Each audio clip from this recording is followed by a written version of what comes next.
Forget we're on the 904 now because we are at home tonight for the first time in several weeks, and we are very, very excited about that. I'm the voice, James Guzman, welcoming you to another exciting edition of St. Augustine High School football. As I mentioned, we are live tonight from the friendly confines of H.L. Foots Brumley Stadium, Joey Wiles Walt Slater Field, in the heart of the Wendell McGraw Sports Complex here at St. Augustine High School for tonight's huge district matchup between your Yellow Jackets and the visiting Tigers of Columbia High School. This is the Sonny's Barbecue Yellow Jacket Football Pregame Show on 102.1 FM. Sonny's Barbecue, slow-cooked and plate-covering portions, from mouthwatering brisket to pulled pork, barbecue, chicken, ribs, and more. Hungry?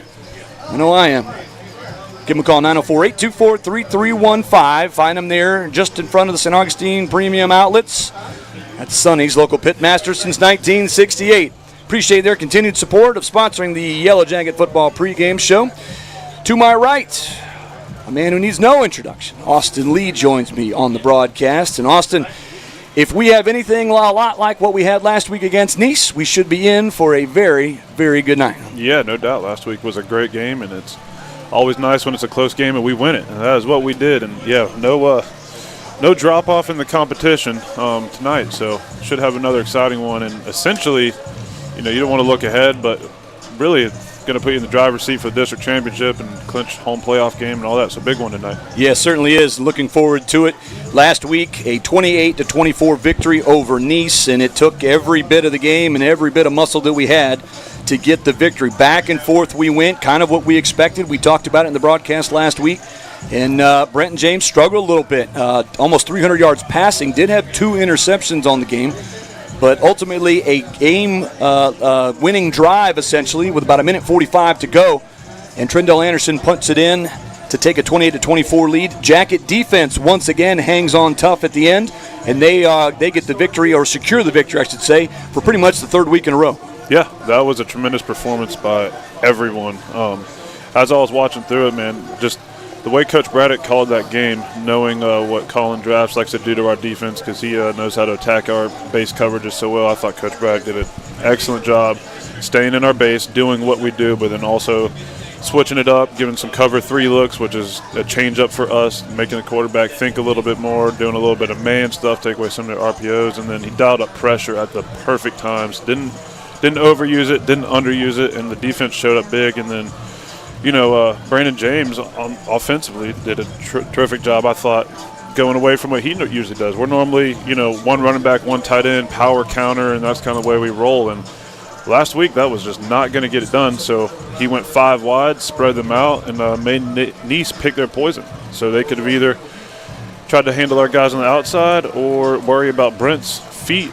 And either one they chose, we kind of went the opposite way, and they didn't have an answer for it. And us living in empty is not something we historically do very often. I mean, we'll go here and there, but that's not our bread and butter. And we lived in that, and that's what I think won us the game last week. Not to mention great conditioning and great individual efforts. You know, Willie Elmore and just offensive line, everybody. It was a true team win all the way around. Certainly was. Everything looked good last week. You mentioned Willie Elmore.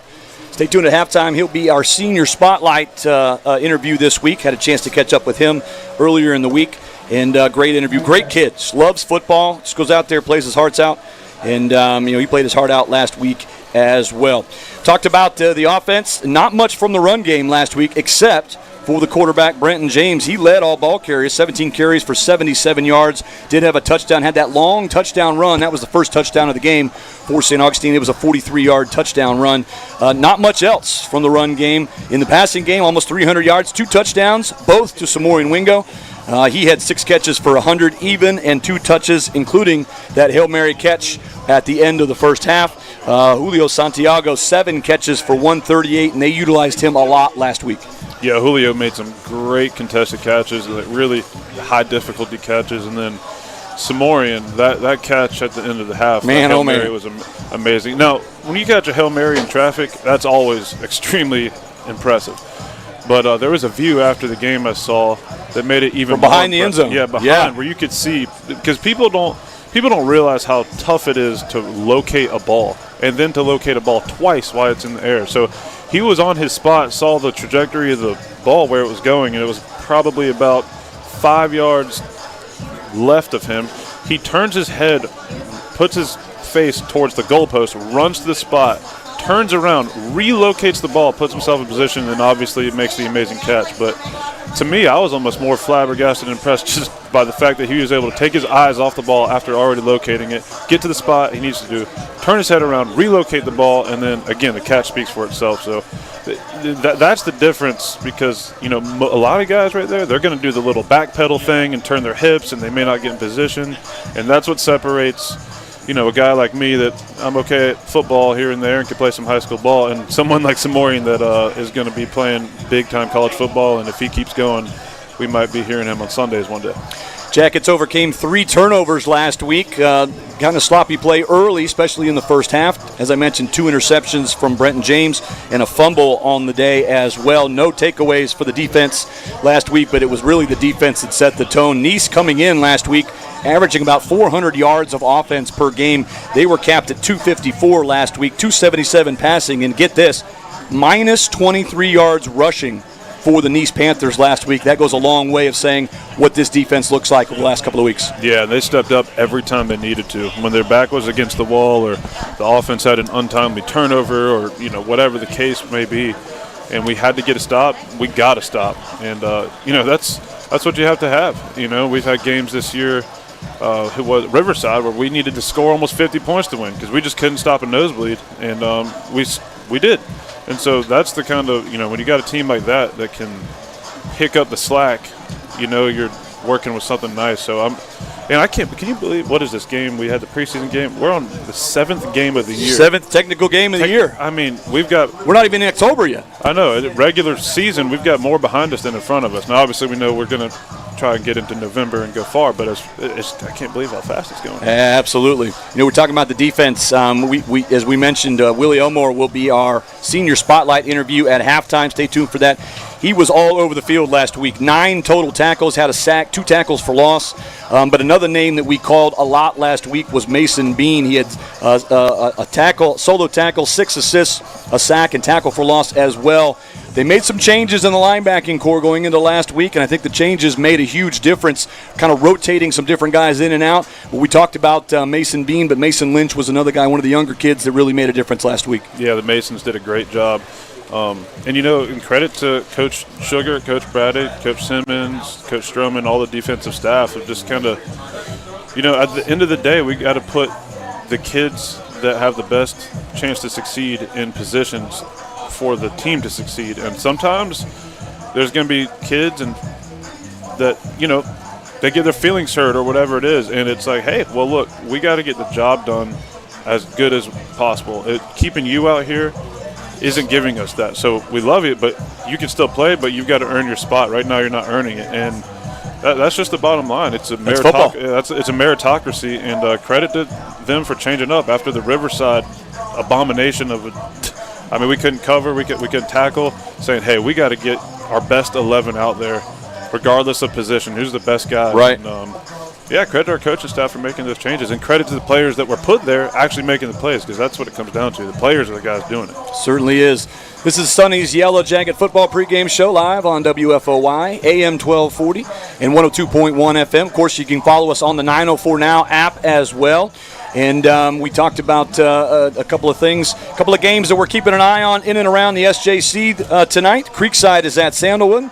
Fleming Island is at Ponte Vedra. Nice will try to lick their wounds and travel to Gainesville to take on Gainesville-Buchholz. That is a tough district matchup to have to follow after St. Augustine's loss, or the St. Augustine loss, I should say, last week. Tecoy is at Bartram Trail, battle the north side of St. Johns County, and west side is at Pedro tonight for their homecoming. And we'll keep an eye on those games in and around the SJC. Before we go to our first break, thank all the sponsors. Appreciate their continued support of Yellow Jacket Football. We wouldn't be here without them, so we certainly appreciate all of their continued support. Of course, we mentioned Sonny's Barbecue, Anastasia Fitness, Evans Automotive, Diane's Natural Market, the St. Augustine Shores Golf Club, where golf is still fun, James.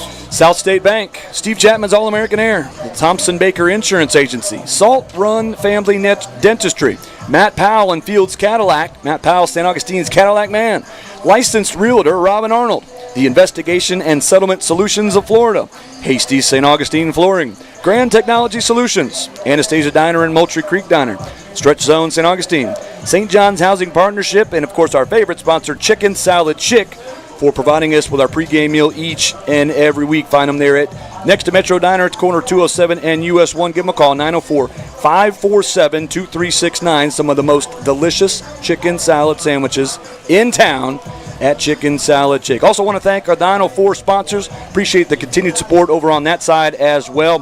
Please go out and support everybody that we're mentioning here tonight. J. Lee Construction, Barwick Banking Company, Canaan Law, Do All HVAC and Plumbing, the Noah Bailey Group, Rain Tree Restaurant, St. John's Family Funeral Home and Crematory, St. John's Community Pharmacy, and Stanford Restoration. Appreciate all their support of Yellow Jacket football. Hey, let's go back to the studio. Let our sponsors get a little work in. We'll come back. We'll get you all set up for the opening kickoff in about 12 minutes. Listen to Yellow Jacket football right here, 102.1 FM, AM 1240, WFOY, and the 904 Now. J. Lee Construction, Roofing and Building Services is a Jacket alumni-owned builder that can handle all your building, renovation, roofing, and painting needs. J. Lee Construction Roofing Services has been serving roofing needs of St. John's and Duval for many years.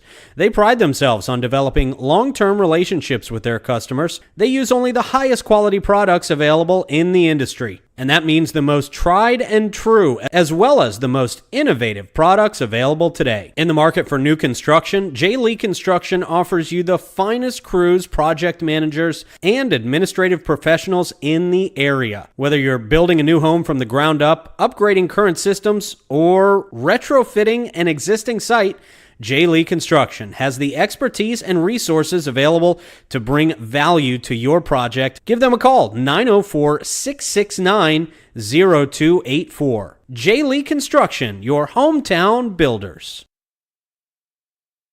At St. John's Family Funeral Home and Crematory, they believe every life is unique, and honoring that uniqueness is a vital part of healing. From personal traits to life's journey, they take the time to celebrate what made your loved one special. Their spacious, family-friendly facility includes an on-site crematory and offers a full range of services, from traditional burials, various cremation options, to green burials, and military tribute. With years of experience and a reputation built on excellence and integrity, they have been honored to serve families from all walks of life. Whether you're planning ahead or facing an immediate need, their compassionate team is here to guide you through every step with care and attention to detail. Call us today at 904-824-1625 or visit www.stjohnsfamilyfuneralhome.com to learn more. Stay connected with your community on the 904 Now, St. Augustine's premier news and entertainment network. From morning updates to evening laughs, we keep you informed and entertained. Follow us on Facebook, Instagram, YouTube, and Rumble, the 904 Now. Stay in the now.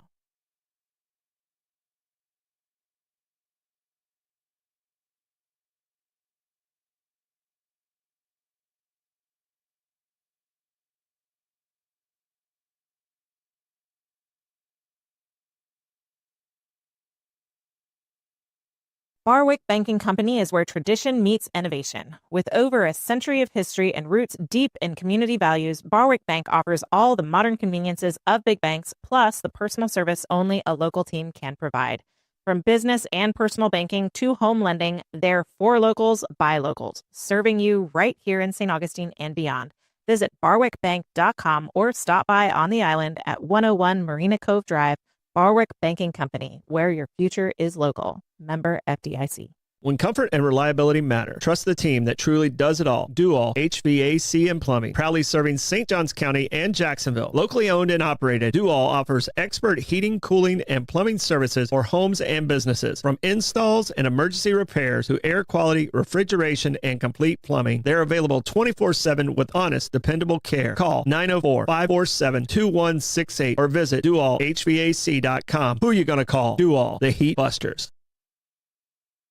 Life is not perfect, and sometimes throws you a legal challenge. That's when you turn to Canaan Law. Canaan Law is a local St. Augustine firm of 6 lawyers specializing in personal injury, criminal cases, divorces, and civil litigation. The firm provides compassionate guidance and aggressive representation. Canaan Law attorneys are litigation specialists and know our local court system, and they know how to fight for you. Call 904-824-9402 to schedule your consultation today. Canaan Law, your home field advantage when it matters most. At St. John's Community Pharmacy, your health is their priority. Locally owned and proudly serving St. Augustine and surrounding communities, they offer personalized care, custom compounding, and low-price generic plan. From diabetes support and health screenings to immunizations and personalized packaging, their friendly team is here for your whole family. Visit them today at 2720 US 1 South, Suite A, or call 904-460-1000. St. John's Community Pharmacy, your neighborhood pharmacy focused on you.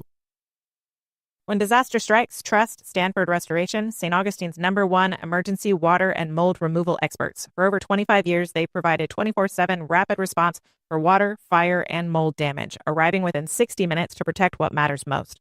From emergency cleanup to deep cleaning of carpets, tile, and upholstery, Stanford treats your home like it's their own. Serving St. John's and surrounding counties with expert care and proven results. Get your free quote today at stanfordrestoration.com. Stanford Restoration, restoring peace of mind, one home at a time. Ready to find your dream home or sell with confidence? Trust the Noah Bailey Group, St. Johns County's real estate experts. Whether you're buying in St. Augustine, Ponte Vedra, or St. Augustine Beach, or looking to list your home or commercial property, they've got the latest listings and local insights to guide you every step of the way. Get your free home analysis today and unlock your property's full potential. Call 904-878-4447 or visit them at 403 Anastasia Boulevard or online at noahbaileygroup.com. The Noah Bailey Group, your dream home starts here. Looking for the perfect place to dine in St. Augustine? Visit Raintree Restaurant, a local favorite for fun, family, and friends. Enjoy award-winning Mediterranean, American, steak, and seafood dishes in their beautiful indoor dining room or expansive courtyard. Sip handcrafted cocktails or fine wines at the full bar and enjoy free on-site parking. Named an Open Table Diner's Choice for 2024, Raintree is located at 102 San Marco Ave. Call 904-824-7211 or make your reservation today at raintreerestaurant.com. Want the best way to stay in the now? Tune in to the 904 Now, St. Augustine's premier news and entertainment podcast network. Start your day with the St. Johns County show that's on in the morning for the latest news, unwind with laughs on Bollocks this evening, or get local perspective with Troy's 2 cents every Friday. We keep you connected to the community we live in. Like and follow us on Facebook and Instagram, and don't forget to subscribe on YouTube and Rumble. The 904 Now, stay in the now.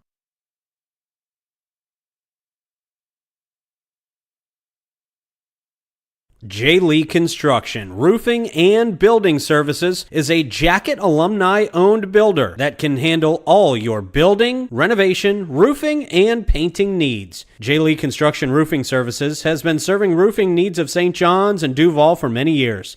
They pride themselves on developing long-term relationships with their customers. They use only the highest quality products available in the industry. And that means the most tried and true, as well as the most innovative products available today. In the market for new construction, J. Lee Construction offers you the finest crews, project managers, and administrative professionals in the area. Whether you're building a new home from the ground up, upgrading current systems, or retrofitting an existing site, J. Lee Construction has the expertise and resources available to bring value to your project. Give them a call, 904-669-0284. J. Lee Construction, your hometown builders.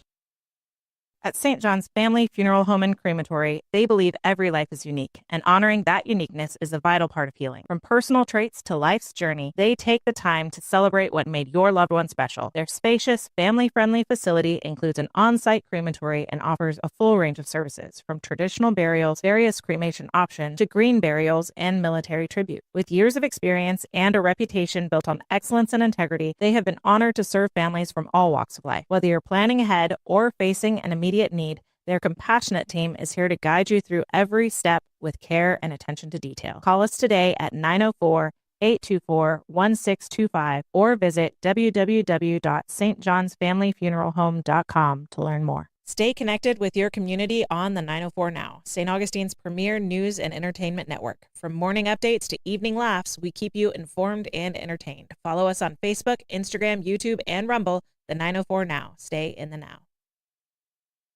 Barwick Banking Company is where tradition meets innovation. With over a century of history and roots deep in community values, Barwick Bank offers all the modern conveniences of big banks, plus the personal service only a local team can provide. From business and personal banking to home lending, they're for locals by locals, serving you right here in St. Augustine and beyond. Visit barwickbank.com or stop by on the island at 101 Marina Cove Drive, Barwick Banking Company, where your future is local. Member FDIC. When comfort and reliability matter, trust the team that truly does it all. Do all HVAC and plumbing. Proudly serving St. Johns County and Jacksonville. Locally owned and operated, Do All offers expert heating, cooling, and plumbing services for homes and businesses. From installs and emergency repairs to air quality, refrigeration, and complete plumbing, they're available 24/7 with honest, dependable care. Call 904-547-2168 or visit doallhvac.com. Who are you going to call? Do All, the Heat Busters. Sacks and 27 tackles for loss through 5 games, so they're big and physical up front, Austin. And I know you know defenses, that can be disastrous if you can't protect your quarterback. Yeah, got to protect the quarterback, and I like to think that we'll get the ground game going a little bit this week. I know they are solid up front. They do run around. The thing about this crew is it's sort of the antithesis of what we played last week. These guys have a lot more stature, a lot more speed than Nice, but this is not nearly as crisp of a group compared to what we saw last week. So, and we play teams like this all the time where you look at them and you look at us and you go, oh boy. And then we come out and do what we do. And that's a testament to our coaches and the kids being willing to coach and just doing their job. So I think we can get some of these guys out of position, hit the holes hard, fast, and I think we could see Trindell pop one and see Nate pop one. And, I think we can take advantage of some of their coverage stuff. They're not the most crisp on the back end. Now, with all that being said, these guys are guys that make plays. They can run around. They can hit. They're not 5-0 for a reason against a pretty tough schedule because there aren't any good. So we got to find ways to take advantage of what they'll let us take advantage of and just try to mitigate any things that their raw athleticism can do. Make sure that we are doing our job. That is the biggest thing tonight. I mean, it's every week you got to do our job, but even more so against teams that may be a little bit more athletic, maybe a little bit bigger, but do our jobs well to where we can just take advantage of them not doing their jobs well. Offensively, they don't wow you really from a total offensive standpoint. They only average about 245 yards of offense a game, 105 on the ground, 140 through the air. They average 27 points per game, and they do have 7 turnovers on the season. It's defensively that they really stand out. 10 turnovers on the year. They have 5 fumble recoveries and 5 interceptions. They only allow about 8 points per game, and that's not a very big number when you're talking about some quality teams that they have played this season. But the test will be at the line of scrimmage, both offensively and defensively, and I think if we can manage that, I think we are fundamentally much better equipped to get a victory here tonight than they are. Yeah, I think so for sure. Their offense is a 48% run, 52% pass, so pretty balanced. Their quarterback is a pretty good playmaker. He's able to use his feet. They do some designed runs with him. He obviously can use his feet when the pocket breaks down. He has no problem pulling the ball down and running, although that's not necessarily what he's looking to do. He has no problem doing that. So definitely a great challenge tonight and a lot of history between these two teams, and I'm interested to see how it takes place. Captains have made their way out onto the field. Jackets in the home maroons tonight. Maroon tops, maroon bottoms, always familiar gold helmets. Visiting Tigers in all white. White tops, white bottoms. Purple numbers trimmed in yellow. And, of course, very, very familiar yellow helmets. They're very LSU-esque. Yes. They look the part of that as well. Captains for the visiting Tigers. Number 1, Cameron Mills, the linebacker. Number 3, Terry Henry, the outside offensive lineman. Number 11, Jaden McCray. And number 8, Kalen Underwood. For the Yellow Jackets tonight, it is number 1, Samorian Wingo. Number 6, that is Willie Elmore. Number 63, Marcus Martin Owens. And number 17 for the Yellow Jackets, that is Mason Bean. We talked about a lot from last week.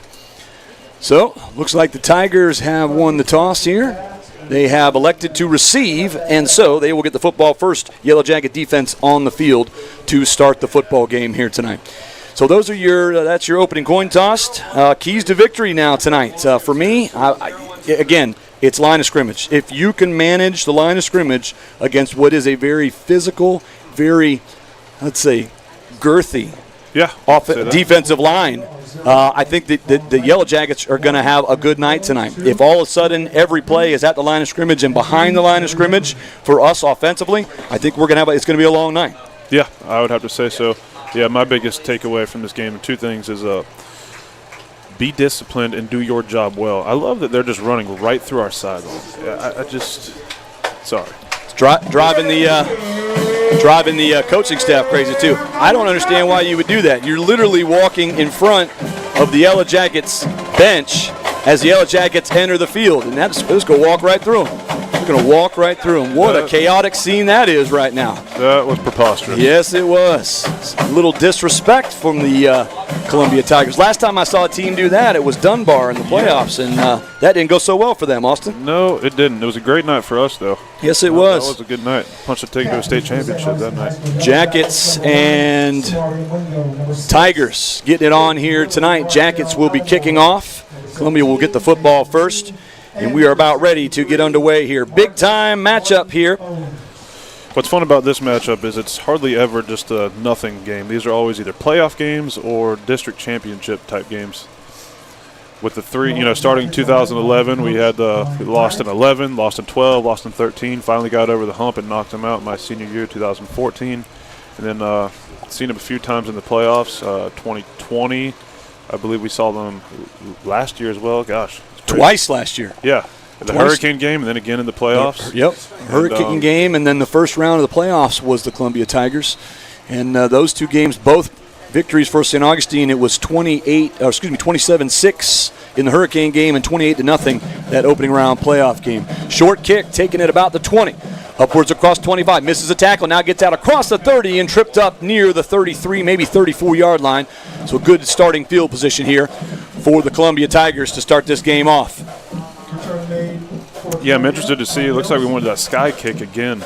I'm wondering if that's more of a because we don't have the leg to get it back, or if that's a strategic thing that Coach Braddock's wanting to do. I know last week it made some sense and it worked out well. So they'll say he was out of bounds, tripped up at the 32. That's where the Tigers will start the drive here, moving from right to left across your radio dial. We got Sean Rannick back this week. 2 left, 1 right. Handoff up the middle, hit and dropped at the line of scrimmage. Nothing doing there. Great play. Number 17, Mason Bean, I think was the first guy in there, but he had some help as well at the line of scrimmage. Yes, sir. Yeah, Markel Logan, they were in an inside zone play, and his guard went down with him, so he just followed his guard all the way down the line of scrimmage, kept going lateral, and he put his helmet right on his ear hole. So 2nd down and 10 here for the Tigers, just underway at Foots Brumley. 2 left, 1 right. 2 left, 2 right now. And the quarterback, Collins, in the shotgun. Calls for the snap. Handoff again. And it is Horn with nowhere to go. He's going to lose yardage behind the 30-yard line. And a great play up front at the line of scrimmage by the Yellow Jacket defense. Yeah, another great job by Markel Logan right there. He didn't make the play himself, but they got no movement for him. He put a big dent in that front, and the running back had to stop his feet. And by the time they got stopped, everybody else was there. So here we go. 3rd and long. Yeah, 3rd down and long. 3rd and 12 here for the Tigers to start the game. Twins left, twins right. Collins, shotgun snap, looks, fires it out, and it is incomplete. Close, but he couldn't catch up with it, and it's a quick 3 and out for the Tigers here. They'll punt it away. Yeah, that's a great start. 3 plays, -2 yards, get the ball back. Love it. Julio Santiago stands back at his own, just inside his own 30. He'll be the punt returner here. Their punter partners as the kicker, Nathan Cook, number 89. And he will punt it away here. He stands back at his own 15. James, we might be coming after this one. Nope, I take that back. They'll drop back. Not a great punt. Sky high in the air. Hit at the 44 and takes a Yellow Jacket hop in the right direction, I should say. And it'll be down at the 46. So the Yellow Jackets with excellent starting field position here to start their first drive. 10:35 to go here, first quarter. It is the first possession now for St. Augustine. Couldn't ask for a much better start here, James. I'm excited to see what offensive game plan is. I expect us to come back to our normal offense. See if we can get the ground game going, get Nate and Trindell moving. We got Trindell at receiver here. Trindell will set up wide right. You've got Ludo and Santiago to the left. James in the shotgun. Now Trendell in motion. They'll flip it up to him on a jet sweep, and he will be hit and taken down. They played that one perfectly, and the Yellow Jackets are going to lose yardage on the play. Cameron Mills, one of their leading tacklers, was in the backfield in a hurry. Yeah, it looks like they tried to just run like a jet sweep, kind of like a toss jet sweep, and I believe Julio was supposed to come and crack or seal off the defensive end there. I'm sorry, he was the outside linebacker, and he fought right through that and cut off Trendell. And not a good play for us there. So, second down 15 after a 5-yard loss there. 2 left, 2 right here for the Jackets. Handoff. And not much. That is Nate Preston. And Preston will get 3, maybe, out to the 43-yard line. So third down and 12, just what the Tigers had a moment ago. Yeah, and here we got to be careful with our play calling. Working tempo now. Tried to catch him off guard. Now Ludo wide open in the secondary. He's got it, and he's inside the 20. Makes a guy miss, makes another guy miss, inside the 15 and all the way down to the 12-yard line. What a play there. Caught the Tigers napping. That is what tempo can do, and that's what we're talking about pregame is the overall discipline. We get on the ball, we snap, we're already getting lined up. And Columbia was not even lined up. They were 3 yards off the line of scrimmage. No one was set up, no one's covering Samorian. Easy play for us. So here's a run to the far side. Oh, it's pass complete, swings it out to Samorian Wingo, and he takes it in for the touchdown. What a change of events there. It was third down and 12. Jackets get 2 quick plays, and they're right down the field and in the end zone for Samorian Wingo here. Yeah, if you ever need a play, getting it to number 1 is never a bad idea. So Wingo with 2 catches and a touchdown now, and the Jackets take a 6-0 lead. 9:17 to go here first quarter, and the PAT coming up. Special teams was good last week, 4 for 4 on extra point tries. And the first one is up, and he bangs it right through. 7-0 is our score. 9:17 to go here in the first. Back to the studio for a quick timeout. We'll be right back after this. You're listening to Yellow Jacket Football.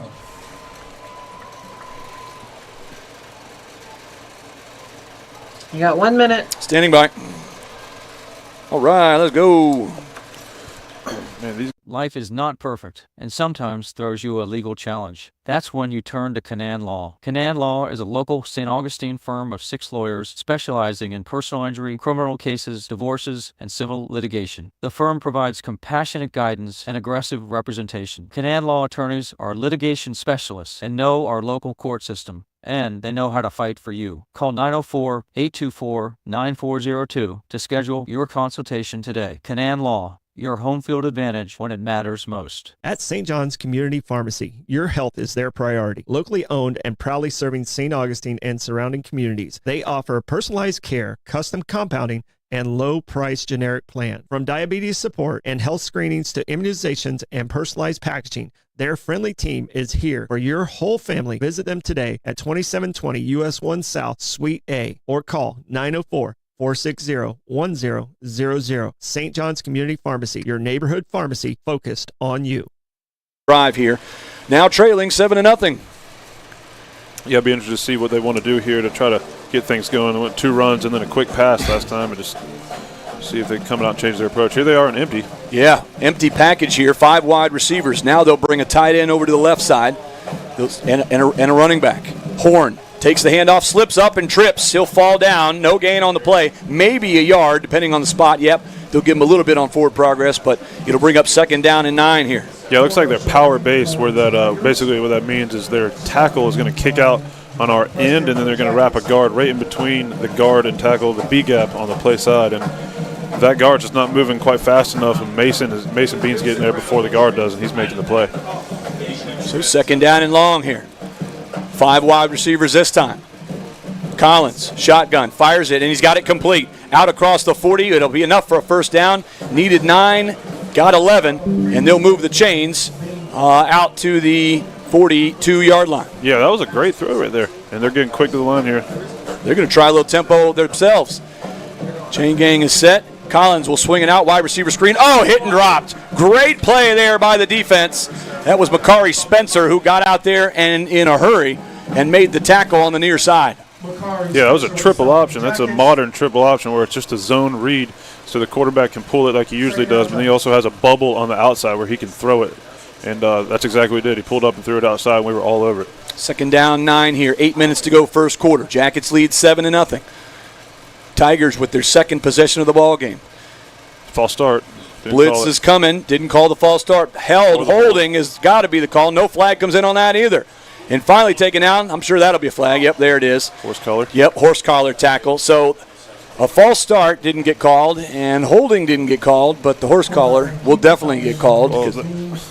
Yeah, James, and that guy, that right tackle, he committed 3 penalties on that because I think we have a Jawan Taylor situation. If you watch the Chiefs or NFL, you know what I'm talking about, where they line up in the backfield and he's not actually splitting the center's hips, so it's an illegal formation. But then he also false started and then also held.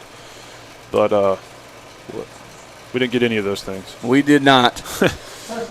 So personal foul, horse collar is the signal. And that's the first penalty of the ball game here. It'll go 15 yards after the run, and it'll put them into Yellow Jacket territory for the first time tonight. 7:42 to go. First quarter, Jackets with a 7-0 lead. The Tigers with their second possession, by way of a penalty now, are marching down the field. They're going to set it at the Jacket 37-yard line. So, 5-yard run and a 15-yard penalty. The Tigers are in business here. 2 left, 1 right. Looks like we're going to bring some pressure here. Jackets showing blitz, and here they come. Pressure comes. Horn on the handoff. Not much there. He got it for a yard down to the 36-yard line.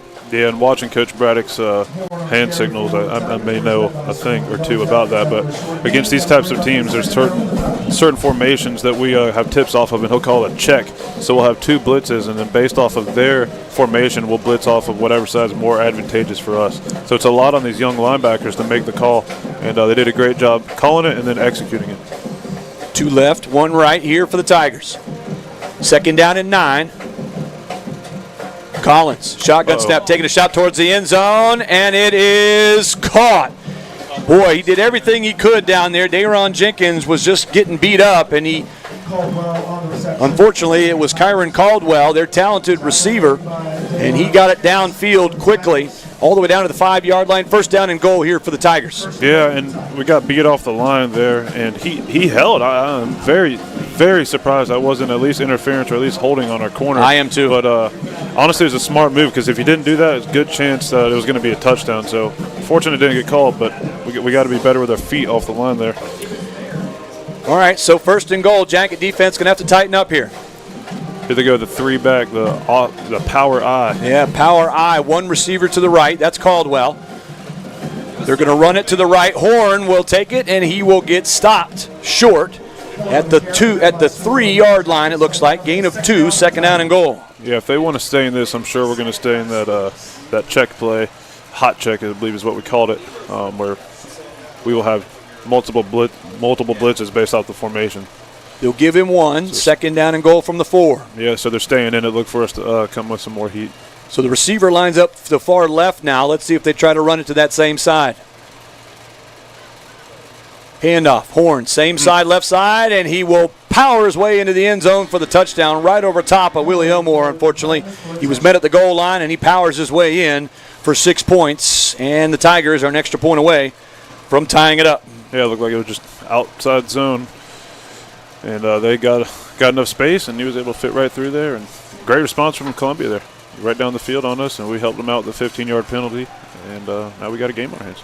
Well, we had a game on our hands. Of course, we know that. But we got a closer game now. Yeah, closer game.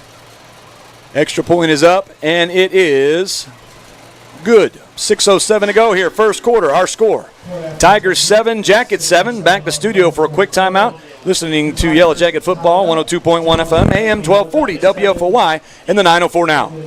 Life is not perfect, and sometimes throws you a legal challenge. That's when you turn to Canaan Law. Canaan Law is a local St. Augustine firm of 6 lawyers specializing in personal injury, criminal cases, divorces, and civil litigation. The firm provides compassionate guidance and aggressive representation. Canaan Law attorneys are litigation specialists and know our local court system, and they know how to fight for you. Call 904-824-9402 to schedule your consultation today. Canaan Law, your home field advantage when it matters most. At St. John's Community Pharmacy, your health is their priority. Locally owned and proudly serving St. Augustine and surrounding communities, they offer personalized care, custom compounding, and low-price generic plan. From diabetes support and health screenings to immunizations and personalized packaging, their friendly team is here for your whole family. Visit them today at 2720 US 1 South, Suite A, or call 904-460-1000. St. John's Community Pharmacy, your neighborhood pharmacy focused on you.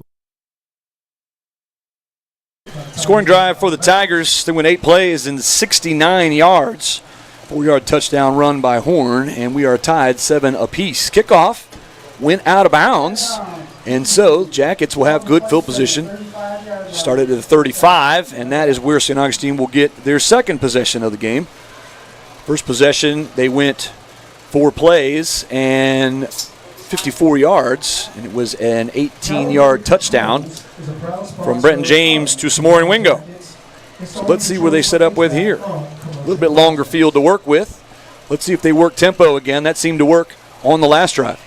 Yeah, coming out in 10 personnel, so just 1 running back, 4 wide receivers. 2 left, 2 right for the Jackets. Oh, and the offensive line flinched. They were a little too anxious on that one. Yeah, Columbia, they did it's called stimming, where the defensive line lines up in a gap and you'll say move, and then they'll all shift laterally. And when you're an offensive lineman, that can get you to jump. We've done that a few times over the years ourselves to other guys. But now we're having a conversation about it. Let's see if perhaps they were drawn. Yeah, I'm sure they were talking about if they broke the plane, because the D-line did move, and that is something that they've talked to us about, is our linebacker would always go move real loud, and it would kind of sometimes simulate a snap count. Oh, wow. It is a delay. A delay against the defense for exactly what you're talking about there. Forced the offensive lineman to flinch, and it's going to cost them 5 yards. So 5 yards our way, and it'll be first down and 5 here at the 40-yard line. 6:07 to go here, first quarter. Jackets 7, Tigers 7. Shotgun snap here. Play action. Going downfield. Flags, no flags. A lot of bumping going on Julio Santiago down the near side. Looked like it really affected the route of the receiver, but no flag comes in. We'll play on 2nd and 5. Yeah, they're letting it go with the coverage today. Julio's jersey was getting pulled. I mean, I think it came out of his pants. He's got to tuck his shirt back in now. Might need a seamstress after that. Put some stitches back in that jersey. All right, 2 left, 2 right. Jackets on the near side hash. They'll send Caden Smith in motion across the field to the far side now. James, shotgun, looking, fires it across the middle, got it. Found a soft spot in the zone, and Trendell Anderson takes it into Tiger territory, across midfield and down to the Tiger 47-yard line. A nice pitch and catch there from Brenton James to Trendell Anderson. Yeah, great protection. Gave Brent time to sit back there, time for Trendell to get into the route and sit down right in front of him. Preston, left side, has some room into the secondary. Nice run here by Nate Preston. Takes it all the way down to the 35-yard line. Gain of 12, and it'll move the sticks one more time for another first down. Here we go. We're already getting set up. Columbia's having a hard time keeping up with our tempo and getting their calls in. Trying to wear them out early here. Shotgun snap. Handoff. Preston again, right between the tackles, and he'll take it down inside the 25 and down to the 21-yard line. A nice run there. Flag down. Back at the line of scrimmage, might be coming back. I didn't see anything. I'm interested in this call was. It's outside where the receivers were lined up, so maybe an illegal formation if we didn't get on the ball. I don't know what. Shift of some kind, perhaps. White hat will tell us. Holding is the call. So it'll negate a first down run, or close to a first down run, I should say. And it'll push it back to the 45-yard line. First down and 20 for the Jackets here. Huh. That's what I said. Huh. Coming from the line judge, it's an interesting flag for him to throw. Well, here we are. 1st and 20. Clock running, 5:10 to go here, first quarter. We are tied 7 apiece. Jackets on the move at the Tiger 45-yard line. 2 right, 1 left. Handoff. Trendell hit at the line of scrimmage and dropped. Not much there. A yard perhaps for Trendell Anderson, but not much else. He was stood up just beyond the line of scrimmage. Yeah, 2nd and long here. We'll see what Coach James wants to go with here. They gave us man last time. Oh, got a water break here. Got a water break. Official timeout on the field for a water break. Keep it right here during this timeout. Timeout brought to you in part by Steve Chapman's All-American Air Conditioning and Heating. Voted best in St. Augustine by Folks just like you listening for over 25 years now, give them a call, 904-461-0070. And find them online at allamericanac.com.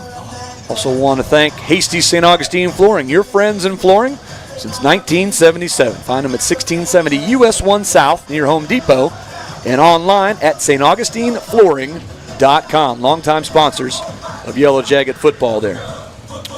So Jackets and Tigers 7 apiece here, 4:45 to go in the first quarter. It is homecoming tonight. I don't think we've even mentioned that yet. Yeah, it is homecoming. It's homecoming tonight. So a lot of activities going on at halftime. Stay tuned to halftime. We do have our senior spotlight with Markel Willie Elmore, senior linebacker, and we got caught up with him at practice this week. Had a good interview with him. Kid just loves football. Can't wait for you guys to hear how much he's just excited about football and making plays out there. Yeah, he's one of my favorite kids. Love that guy. And he's Mike Wright's little brother. The awesome. The big Ocho. Yeah, exactly. Second down and long here. Back to action. Shotgun snap. Fires it wide open. Caden Smith has got it. He'll walk into the end zone. Two defenders turned around and just let Caden Smith run right by him. Brenton James didn't have to do much, just had to put it right on the numbers, and Caden Smith walked 15 yards for the score. Yep, that's 2 times we've had just wide open guys. I believe they were in man coverage there. We ran a little switch route. He was on the inside of the slot. Julio went with a glance, so basically like a slant. He's going in, Caden goes out, and they did not switch off very well, and Caden was wide open, easy touchdown. So here comes Moses Laprise for the extra point try. High snap, gets it down, but gets it up and bangs it through. Great job there by Bennett Hunt, the backup quarterback and holder.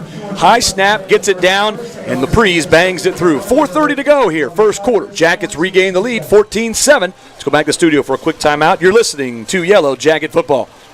Looking for the perfect place to dine in St. Augustine? Visit Raintree Restaurant, a local favorite for fun, family, and friends. Enjoy award-winning Mediterranean, American, steak, and seafood dishes in their beautiful indoor dining room or expansive courtyard. Sip handcrafted cocktails or fine wines at the full bar and enjoy free on-site parking. Named an Open Table Diner's Choice for 2024, Raintree is located at 102 San Marco Ave. Call 904-824-7211 or make your reservation today at raintreerestaurant.com. Want the best way to stay in the now? Tune in to the 904 Now, St. Augustine's premier news and entertainment podcast network. Start your day with the St. Johns County show that's on in the morning for the latest news. Unwind with laughs on Bollocks this evening, or get local perspective with Troy's 2 Cents every Friday. We keep you connected to the community we live in. Like and follow us on Facebook and Instagram, and don't forget to subscribe on YouTube and Rumble. The 904 Now. Stay in the now. Scoring drive for the Jackets. It went 5 plays this time and 65 yards. It was a 44-yard touchdown to Caden Smith. Jackets regain the lead, 14-7, 4:24 to go here, first quarter. And it was another short kickoff, bobbled around by a couple of Tigers, finally picked up, and as soon as he tried to get his footing, he slipped at the 25, and that's where they will start, first down and 10. Tigers will try to get something going here, trailing again, 14-7. Handoff. Horn, left side, and not much. Great play by Willie right there. Willie Elmore right on top of it, and Horn just had nowhere to go. Yeah, ran right into him, and Willie didn't even move his feet. He just stood there and said, yeah, this is where it's going to stop. So second down, no gain on the play. It'll be second down and 10 here for the Tigers. They will have 2 left. One receiver right, that's Caldwell, who scored the touchdown earlier. Collins in the shotgun. Drops back, looks, pump fakes. Now he's trying to take one deep, and it is caught. Great catch, great adjustment there by the wide receiver, and that was number 18, Kadron Jackson. And he was backpedaling for a while there, Austin, but he was able to make enough adjustment to make the catch and get out of bounds. Yeah, it was a great throw, and it was a good palms beater. That was a smash. So with that number 2 receiver going vertical, going down the field, that's the safety's guy, and the safety lines up inside of him. So when he goes out, by pre-snap leverage, we're already out leveraged, and it's hard to get there. So that is a good palms beater, a good execution on Columbia's part. Handoff up the middle. He'll get a couple and just get it across midfield into Jacket territory, just short of the 49-yard line. And so it'll be second down and about 7 here on a 3-yard carry. Yeah, and for those of you wondering, the palms is the coverage that we play. It's like a cover 4 variation. If we were online, I could, or something, I could do the John Madden with all the lines, but doing my best to explain it. This guy goes here, and then boom, you make a tackle. Right.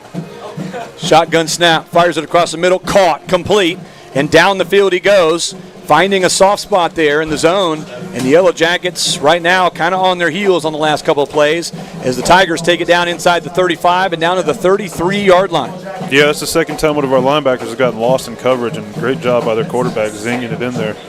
The guy we are walling, the guy that we are trying to stay underneath, he goes out, so somebody else is coming in, and you got to find that new threat and sit in the lane. And we didn't find the new threat, and he was able to push it right in there. 2 right, 2 left here for the Tigers. Fakes the handoff, now fires it out, and it is caught and tripped up. And great play at the line of scrimmage there by the Yellow Jackets. That was number 20, Kayron Robinson. Robinson tripped him up after a short gain on the play, so it'll be second and about 4 here for the Tigers at the Yellow Jacket 27. Another one of those triple option RPO type situations. Looked like he was going to try and run it, and then, looked like a player might have been offsides there. Pressure's coming. They won't get Collins, and he'll be flushed out, but not before, well, I don't know if he got the first down or not. It'd be close, depending on the spot here. As pressure came, he flushed out to the left, which was the near side of the field. And no flag came in. I thought one of the Yellow Jackets might have been offsides at the snap, but they didn't throw the flag. Yeah, we brought some pressure there from the field, and we had a 2-on-1 on that tackle, and he chose Mason Bean. Mason Lynch was wide open to make that play, but we didn't have a guy to box in the quarterback towards the boundary, so he had a free lane to run, and that's right where he went. Minute 43 to go here, first quarter. Jackets 14, Tigers 7. First and 10 here. Horn, right side, takes it inside the 20, off that right side. He went around right edge there and took it down to about the 18-yard line. So a good run on first down here, almost 5 yards on first down for the Tigers there. Yeah, they're staying on schedule here, so now we're 2nd and 5. The playbook's wide open. We got to start getting negative plays on first down to kind of force their hand. Heavy set here. Hard count. Jackets flinched but didn't come across.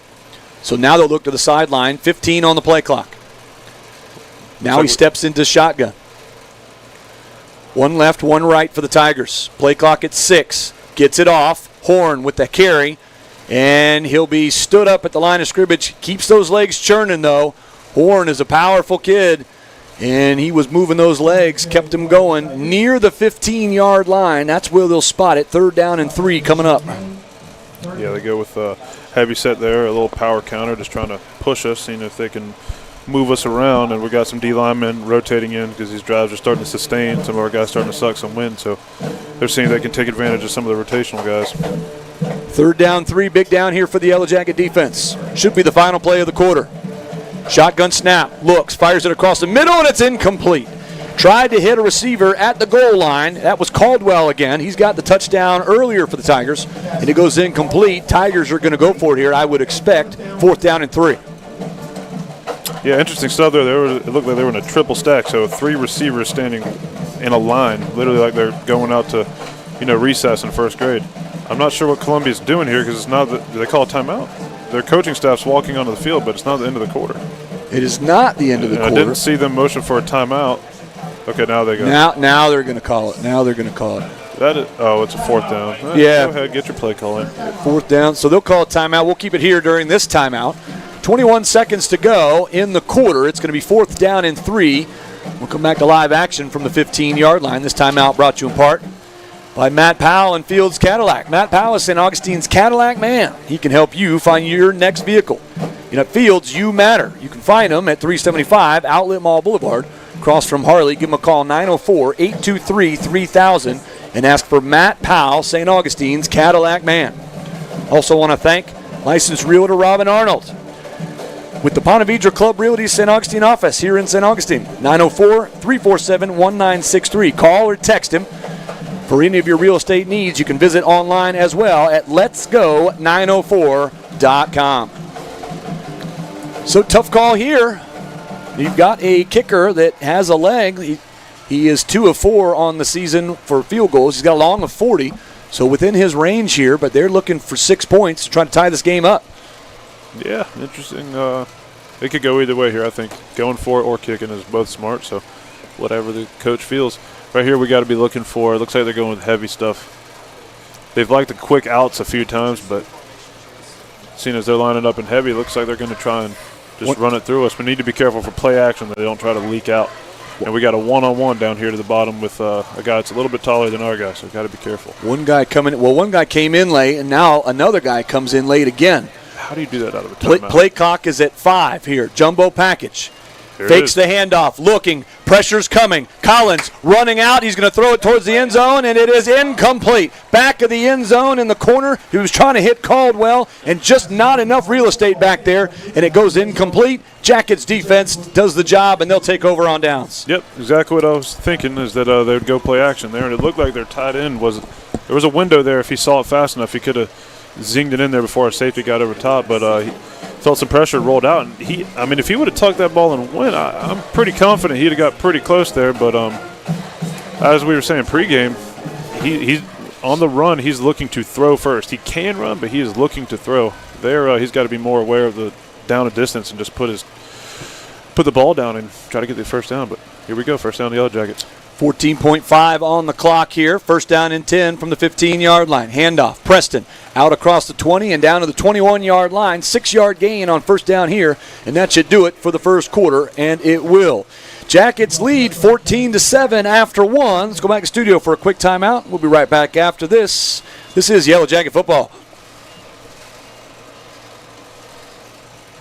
Looking for the perfect place to dine in St. Augustine? Visit Raintree Restaurant, a local favorite for fun, family, and friends. Enjoy award-winning Mediterranean, American, steak, and seafood dishes in their beautiful indoor dining room or expansive courtyard. Sip handcrafted cocktails or fine wines at the full bar and enjoy free on-site parking. Named an Open Table Diner's Choice for 2024, Raintree is located at 102 San Marco Ave. Call 904-824-7211 or make your reservation today at RaintreeRestaurant.com. Want the best way to stay in the now? Tune in to the 904 Now, St. Augustine's premier news and entertainment podcast network. Start your day with the St. Johns County show that's on in the morning for the latest news, unwind with laughs on Bollocks this evening, or get local perspective with Troy's 2 Cents every Friday. We keep you connected to the community we live in. Like and follow us on Facebook and Instagram, and don't forget to subscribe on YouTube and Rumble. The 904 Now. Stay in the now.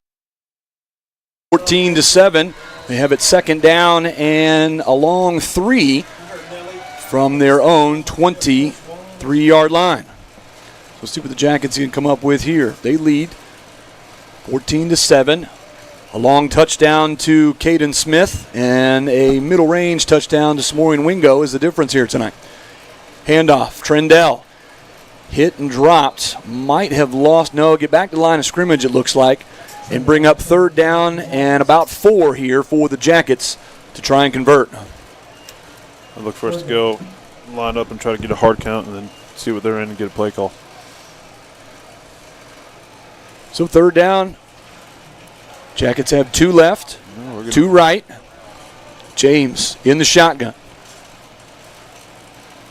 Drops back, looks, fires it. It is Wingo, and Wingo makes a couple of guys miss and will have the first down. He was stopped short initially, but kept fighting and was able to get upfield for enough for the first down there. Wow, that was impressive. He came back to the ball and he jumped so far. If he would have just stayed where he was, he would have caught it right at the line to gain, and he came forward so far. It was about 2-3 yards. He had to do quite an effort to get it there.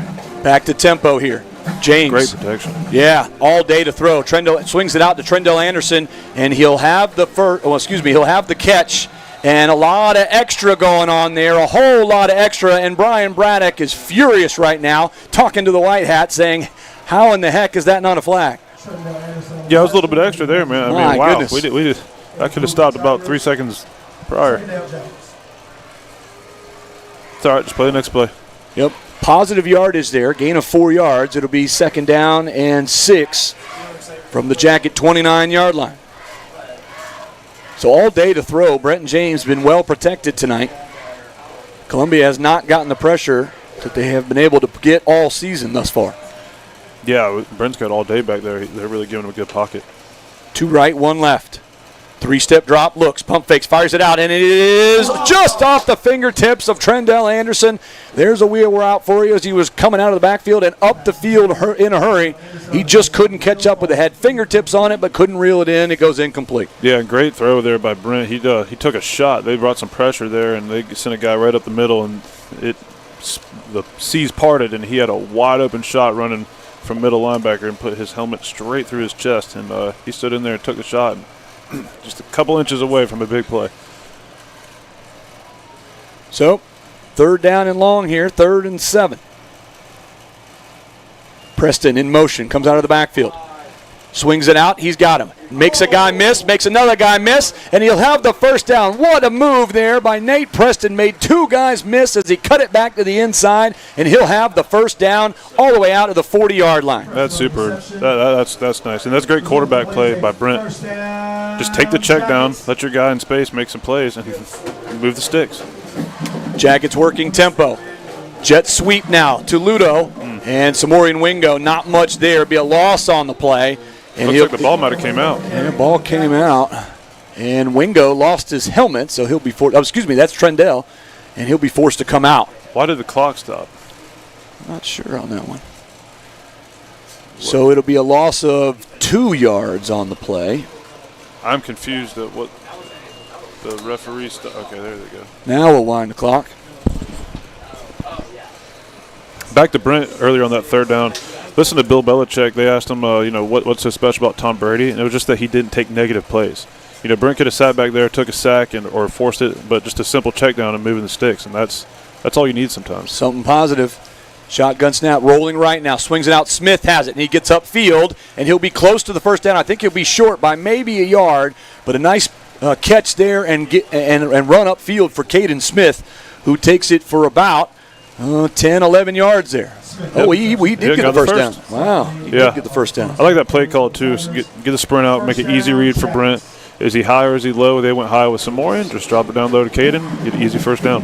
Handoff. Trendell upfield, and there he goes. No, that's Nate Preston. Preston is going to the house. 15, 10, 5, touchdown. Nate Preston, I don't think he was even touched at the line of scrimmage, and he just bursted through for a touchdown run of about 45 yards. That is awesome. That is great. As we were talking about pregame, is Columbia, they do have the guys, but they're not always in the correct places. And our guys, we do a great job of doing what we're supposed to do. And all it takes is for one guy to be out of a gap. If your gap's short, there goes Nate banging his head on the goalpost. All right, Jackets get another touchdown here. 20-7 is our score. Moses Laprise will come on for the extra point try. Good snap, good hold, and the kick is through. 8:45 to go here until halftime. Jackets lead by 14, 21-7. Let's go back to studio for a quick timeout. We'll be right back after this. You're listening to Yellow Jacket Football. J. Lee Construction, Roofing and Building Services is a Jacket alumni-owned builder that can handle all your building, renovation, roofing, and painting needs. J. Lee Construction Roofing Services has been serving roofing needs of St. John's and Duval for many years. They pride themselves on developing long-term relationships with their customers. They use only the highest quality products available in the industry. And that means the most tried and true, as well as the most innovative products available today. In the market for new construction, J. Lee Construction offers you the finest crews, project managers, and administrative professionals in the area. Whether you're building a new home from the ground up, upgrading current systems, or retrofitting an existing site, J. Lee Construction has the expertise and resources available to bring value to your project. Give them a call, 904-669-0284. J. Lee Construction, your hometown builders. Are live. Short kickoff, back to live action here, and he takes it out all the way across midfield into Yellow Jacket territory. It'll be down at the 48, it looks like. And that was a big return. Tigers trail by 14 now, 21-7 with 8:35 to go. Second quarter. So let's see if the Tigers can take advantage of the field position here. Their last drive stalled inside the red zone as they went for it on 4th down and turned it over on downs.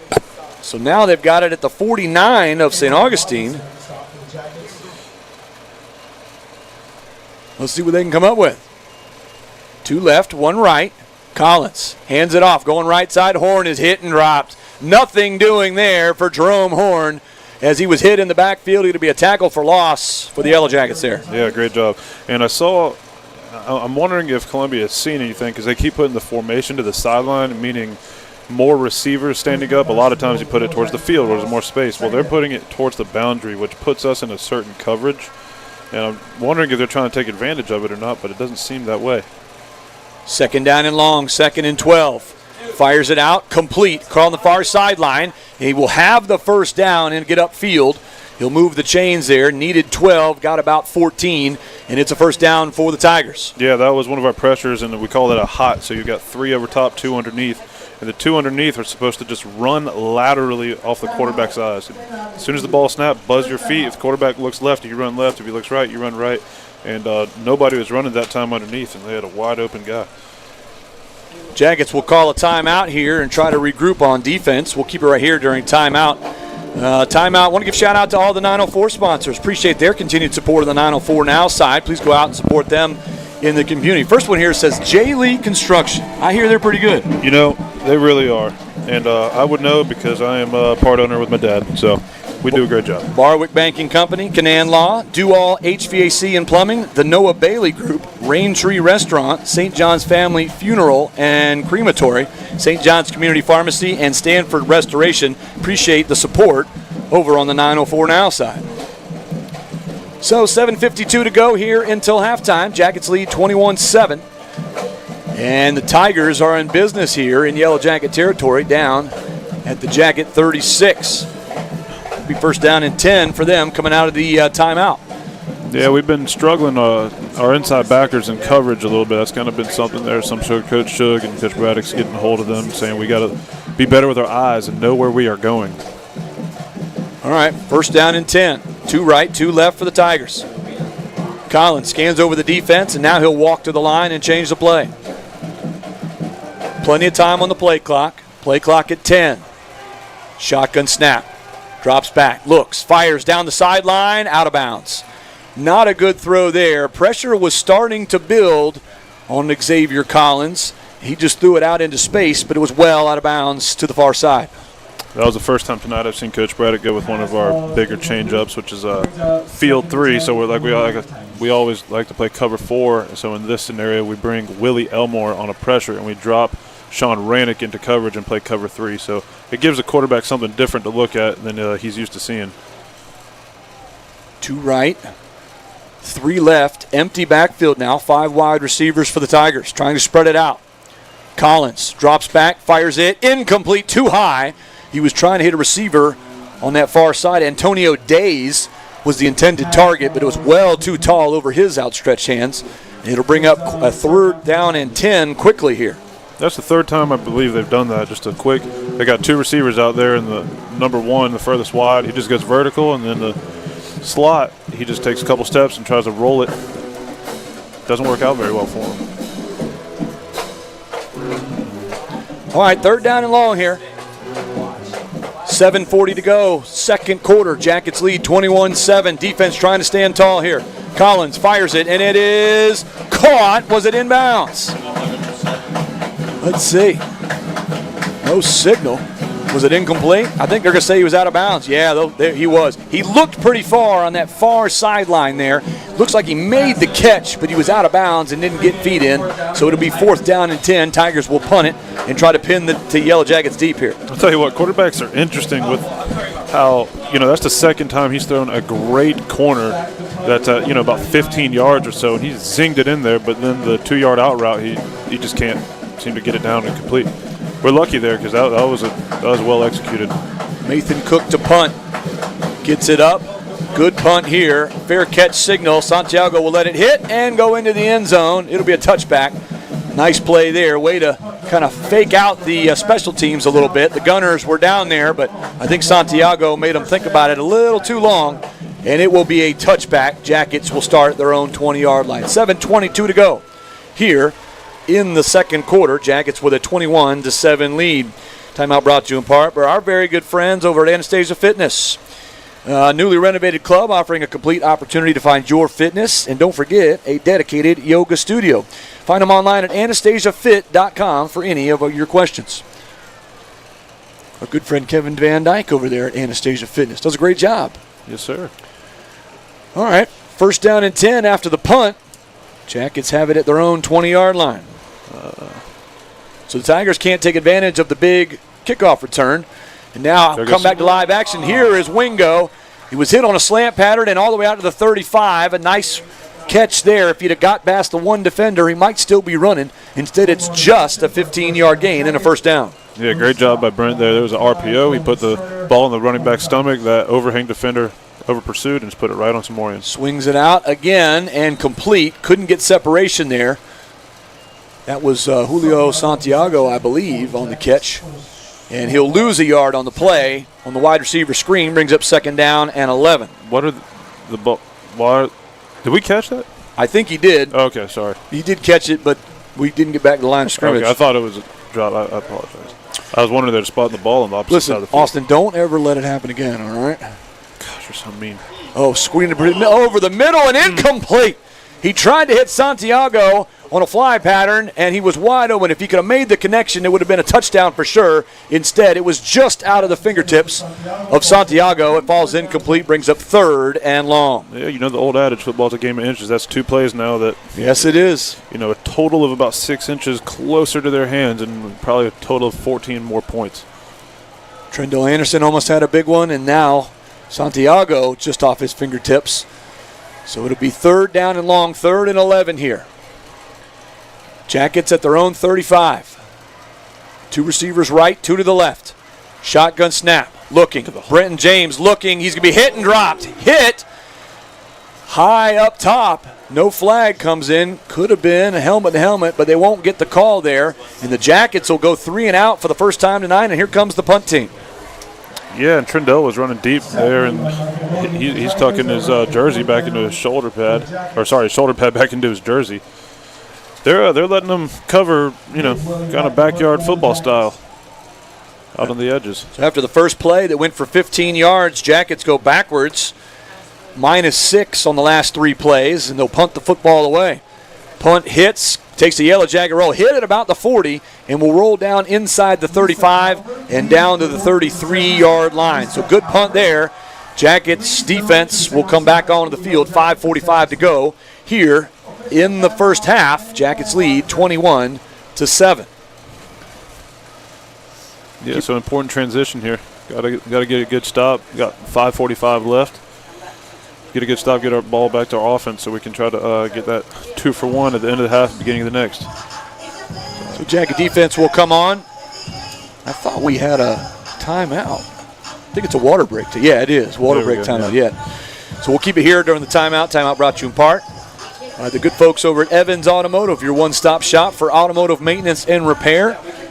If you need them, give them a call, 904-819-6599. That's Evans Automotive, long-time sponsors of Yellow Jacket football. So the Jackets lead 21-7 here. It is homecoming tonight. As we mentioned, a lot of things going on at halftime. The court will be announced as well. Stay tuned here on the broadcast as we have our senior spotlight this week. We caught up with Markel Elmore. They call him Willie. And we talked with him earlier in the week. Just talked about the big win over Nice and the challenge coming up this week against Columbia. So here come the Tigers once again. They have it at their own 33-yard line. Last drive, they couldn't take advantage of good field position around midfield. Let's see if the Jackets defense can tighten up one more time. Horn, handoff, has some room around the left edge, and he'll take it for 10 and go out of bounds right in front of the Tigers bench as he was right at the marker. Let's see, was he short of the marker or did he make? No, they'll move the chains. He was 10-yard gain there for Horn. And Horn's been impressive tonight. Jackets have stopped him at the line of scrimmage for the most part, but when he gets going, he is a load to bring down. Yeah, we brought one of our inside linebackers and brought 5, which is something we don't usually do. And when our D lineman moved, there was a gap that was wide open, and he went right through it. Takes the handoff. Collins will keep it. Going left side, same place. Off that left side once again. They see something they've liked on the last couple of plays going to that left side. and they'll pick up 5 yards, almost 6 here, all the way out to the midfield stripe, and they will give him 6 yards on first down. Second down and 4 here. Yeah, good decision by their quarterback there. He saw Lane pulled the ball right out of the running back's stomach and took it himself. Staying on schedule now, 2nd and 3. 2 right, 1 left. Collins in the shotgun here. They'll send an H-back to the left side. He'll set, and here we go. Collins will fire it out, and it is incomplete. Too high once again. Days was the intended target, and he's been high on that. Days, kind of a shorter kid, and he has been high on his throws to number 10. Yeah, it's the 4th time. We talked about it. They do that quick out, and he puts too much juice on it, and it just goes flying over his head. And he is a shorter, shiftier guy. Maybe run the route a little deeper, maybe do some type of adjustment, because there is space. If he catches it, there is space there for him, but he can't seem to haul it in. All right, 3rd down and a long 3 here for the Tigers at midfield. H-back sets up on the left side, and here we go. 2 right, 1 left. Shotgun snap. Collins going deep towards the end zone. It'll be way too long and way too far out in front of Kyron Caldwell, the speedster. Be interested to see if they want to go for it on 4th down here. Yeah, interesting play call with a 3rd and 3. They go max protect. They put 8 in the protection, or I should say 7 in protection, and put 3 guys on 3 deep routes. Kind of a shot play, something you would do maybe on a 2nd and short to set up an easy 3rd down conversion, but on a 3rd and 3, kind of a curious call there, but I'm not going to complain about it. We'll take it. They'll punt the football away. 5:18 to go here until halftime. Jackets lead 21-7. High snap. Cook's got to go back to pick it up, and he will. It will hit and take a Tiger roll inside the 15-yard line and be blown dead at the 10. Would look like it could have been a disastrous punt for the Tigers. Turns out pretty good. It'll pin the Jackets deep at the 10-yard line, and they'll have a long way to go to try to get some more points on the board. 5:08 to go here. 2nd quarter, Jackets lead 21-7, and they will get the football to start the 3rd period. Tigers won the toss, elected to receive, so Jackets will get it to start the 3rd period. If we brought some more pressure on punts, we could block a lot of them. And, it's a risk-reward. You get a block or you rough the punter and you give them a 1st down. So it's always one of those things you got to balance, and there's almost only so much time in practice to actually practicing taking a punt off of a kicker's foot, but might be something to think about. Handoff. Preston. Oh, fumble. Ball came out. Ball came out. Tigers are signaling they have it, and they do. Tigers with the takeaway. First turnover of the ball game here. And the Tigers have it deep inside Yellow Jacket territory at about the 11-yard line. Man, that's just something we can't do there. We can't do. We're setting up perfect to be able to go and take, maybe a potentially 21-point lead, and now we give it to them deep inside the red zone. I mean, it's just simple things. Ball security. That's one of the first things every single day pre-practice, come out and just secure the ball. So just got to do the basic things. It happens. It's football. They're playing hard, and I couldn't see it. You get a helmet on the ball. It is easy for me to say it up here. It's another thing to do it, but just can't let that happen. Jacket defense is going to have to stand tall here. Tigers have it at the Jacket 11. Big opportunity here for the Tigers. Can they take advantage? Handoff. Horn going left side. He'll be dragged down from behind. Helmet comes flying off. One of the offensive linemen. He'll have to check out for a play. Horn will get 2 down to the 9-yard line. It's a big possession for our defense here. We've got to force them to at least try a field goal or go for it on 4th if they're not comfortable kicking. We got to make it tough on them here. 2nd and 8 from the 9. They can still get a 1st down at the 1-yard line. Handoff. Right side, Horn again. Tripped up. Falls forward. And he'll be down near the line of scrimmage. Maybe a yard to the 8-yard line. And that's it. It'll bring up 3rd and long now. 3rd and 7 here. Yeah. Can the defense turn them away? Looks like they're going to call timeout and talk about it. Yeah, they're going to talk about it a little bit. We'll keep it here during this timeout. 4:27 to go. 2nd quarter. Jackets with a 21-7 lead. Impressions thus far, Austin? It's been an interesting game because I think we're in control, but we're just not playing quite as clean as we need to be dominating it. There's some missed opportunities, a couple throws, a couple some things in coverage. But I like what we're doing here. We just got to do a couple more things, and this thing could be out of control, but we're kind of letting them hang around. Yeah, that's the one thing that makes you nervous about a good football team. When you can't put them away, we could easily have a 3 or 4 touchdown lead right now if it weren't for a couple of small plays and a couple of inches on some catches. Instead, we're letting them hang around, and they've got it 3rd and 7 from our 8-yard line. They trail 21-7, but I certainly don't want them to hang around too long. No, sir. So let's see what they can come up with here. Jagged defense is going to have to tighten up. Yeah, it looks like they're going to spread out a little more. They were doing that heavy stuff on 1st and 2nd down, but now they're third and longer. So, maybe not. Well, let's see how we come out here. The personnel is different, but they're going to stay, it looks like, in the old-school I formation. Here comes another guy. Yeah, here comes the guy coming in late again, out of a timeout.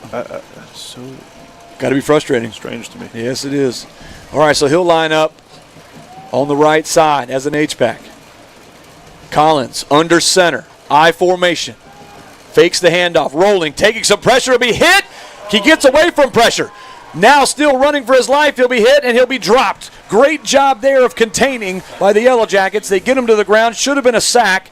Instead, it's a short loss on the play. I guess they will get credit for a sack either way. And it'll be a 2-yard loss back at the 10-yard line. And here comes the field goal unit. They'll try to get points out of this. Yeah, great job by our defense. And I'm not a big fan of that play call from Columbia's standpoint.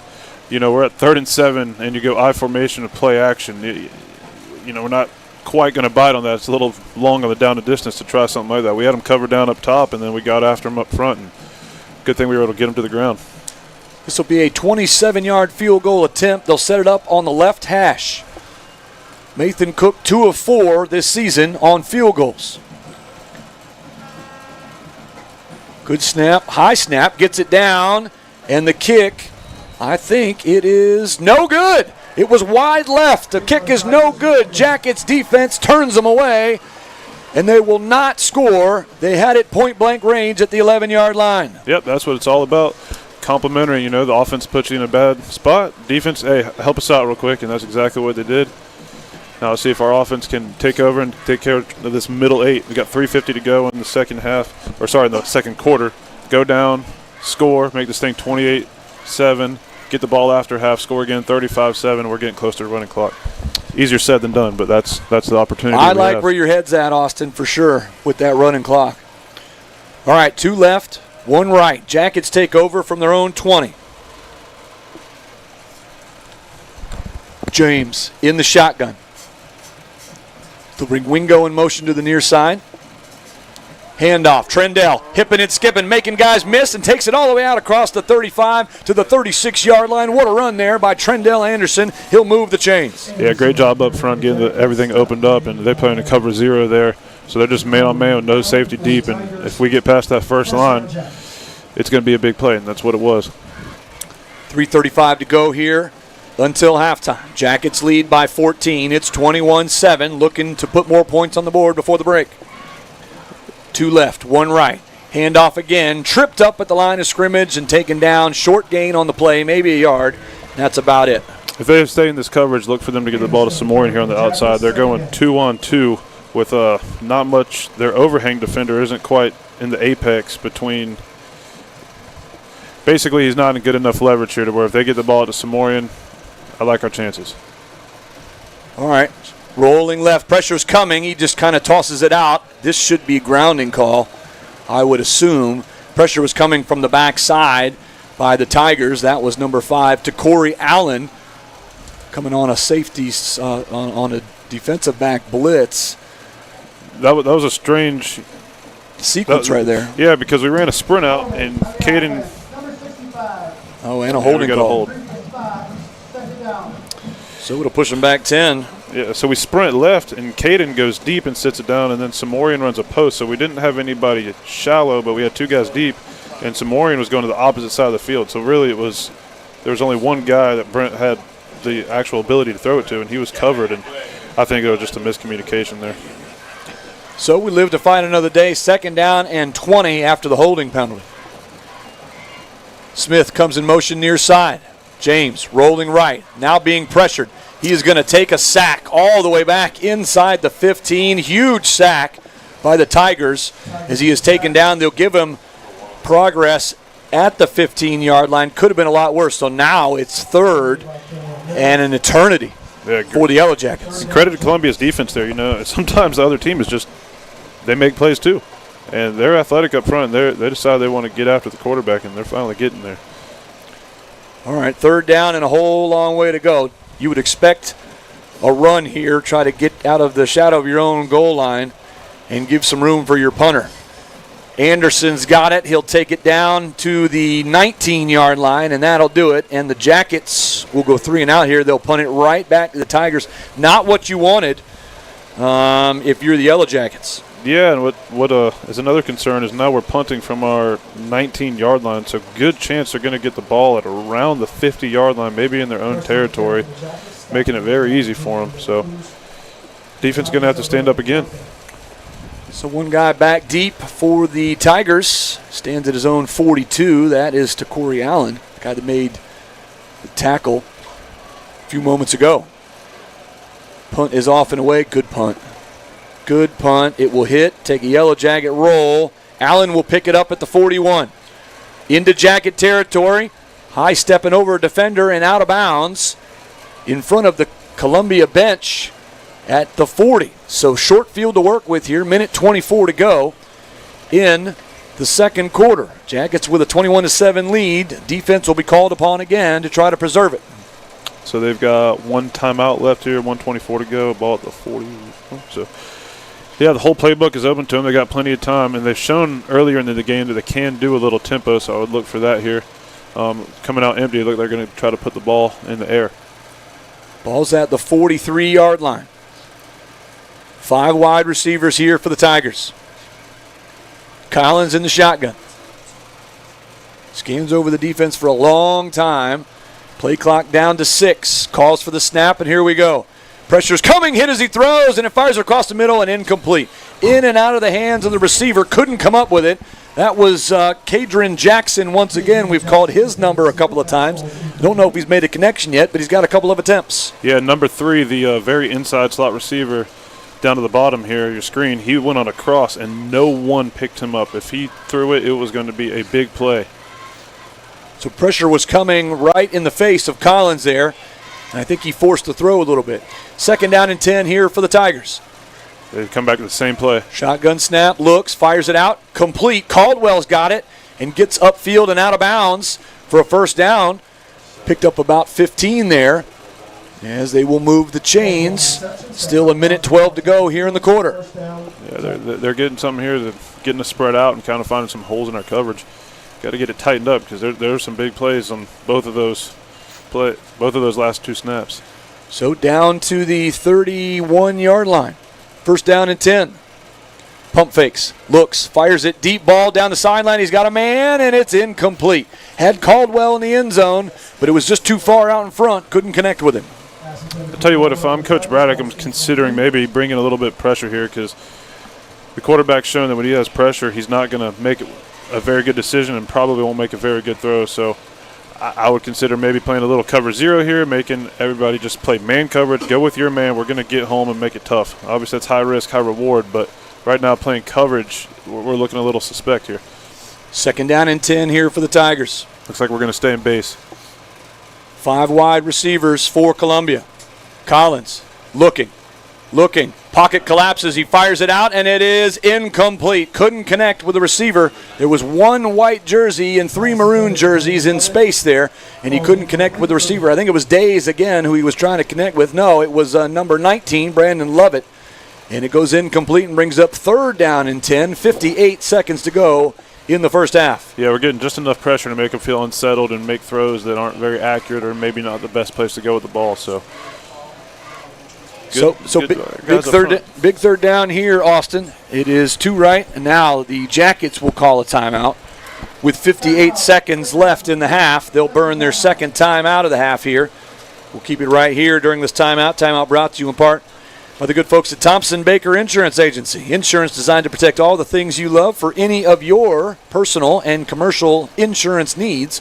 Give them a call, 904-824-1631, or find them online at thompsonbaker.com.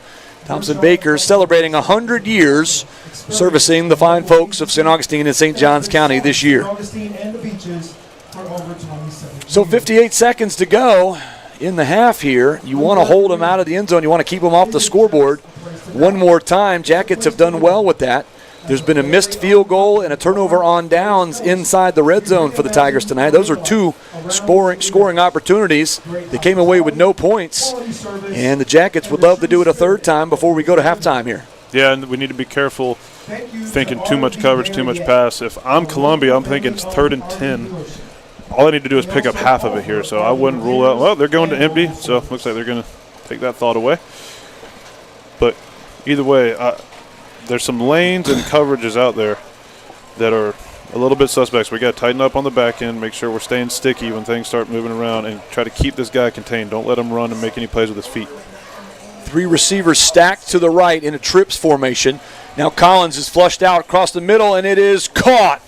Caught by Caldwell at the 16-yard line. Tigers will hurry here. They'll set the chains. No, Columbia will call timeout. Yeah, they'll move the chains, and Columbia will burn a timeout here. Yeah. So that's their final timeout for the Tigers. 52 seconds left on the clock. They'll have it 1st and 10 at the Jackets' 16-yard line. Yeah, and Coach Back's doing his best Mike Tyson impersonation, punching the air all over the place right now. He's pretty frustrated. So, 1st and 10 out of the timeout. They'll have it at the Jackets' 16.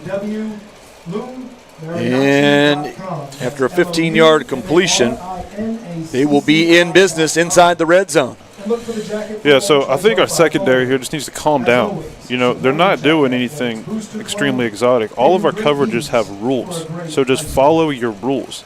If he does this, then you do that. If he does this, then you go there. If he right, everything has a rule. So just got to do your job. Yeah, do your job, just like we were speaking about pregame, and it'll be okay. Right? You don't.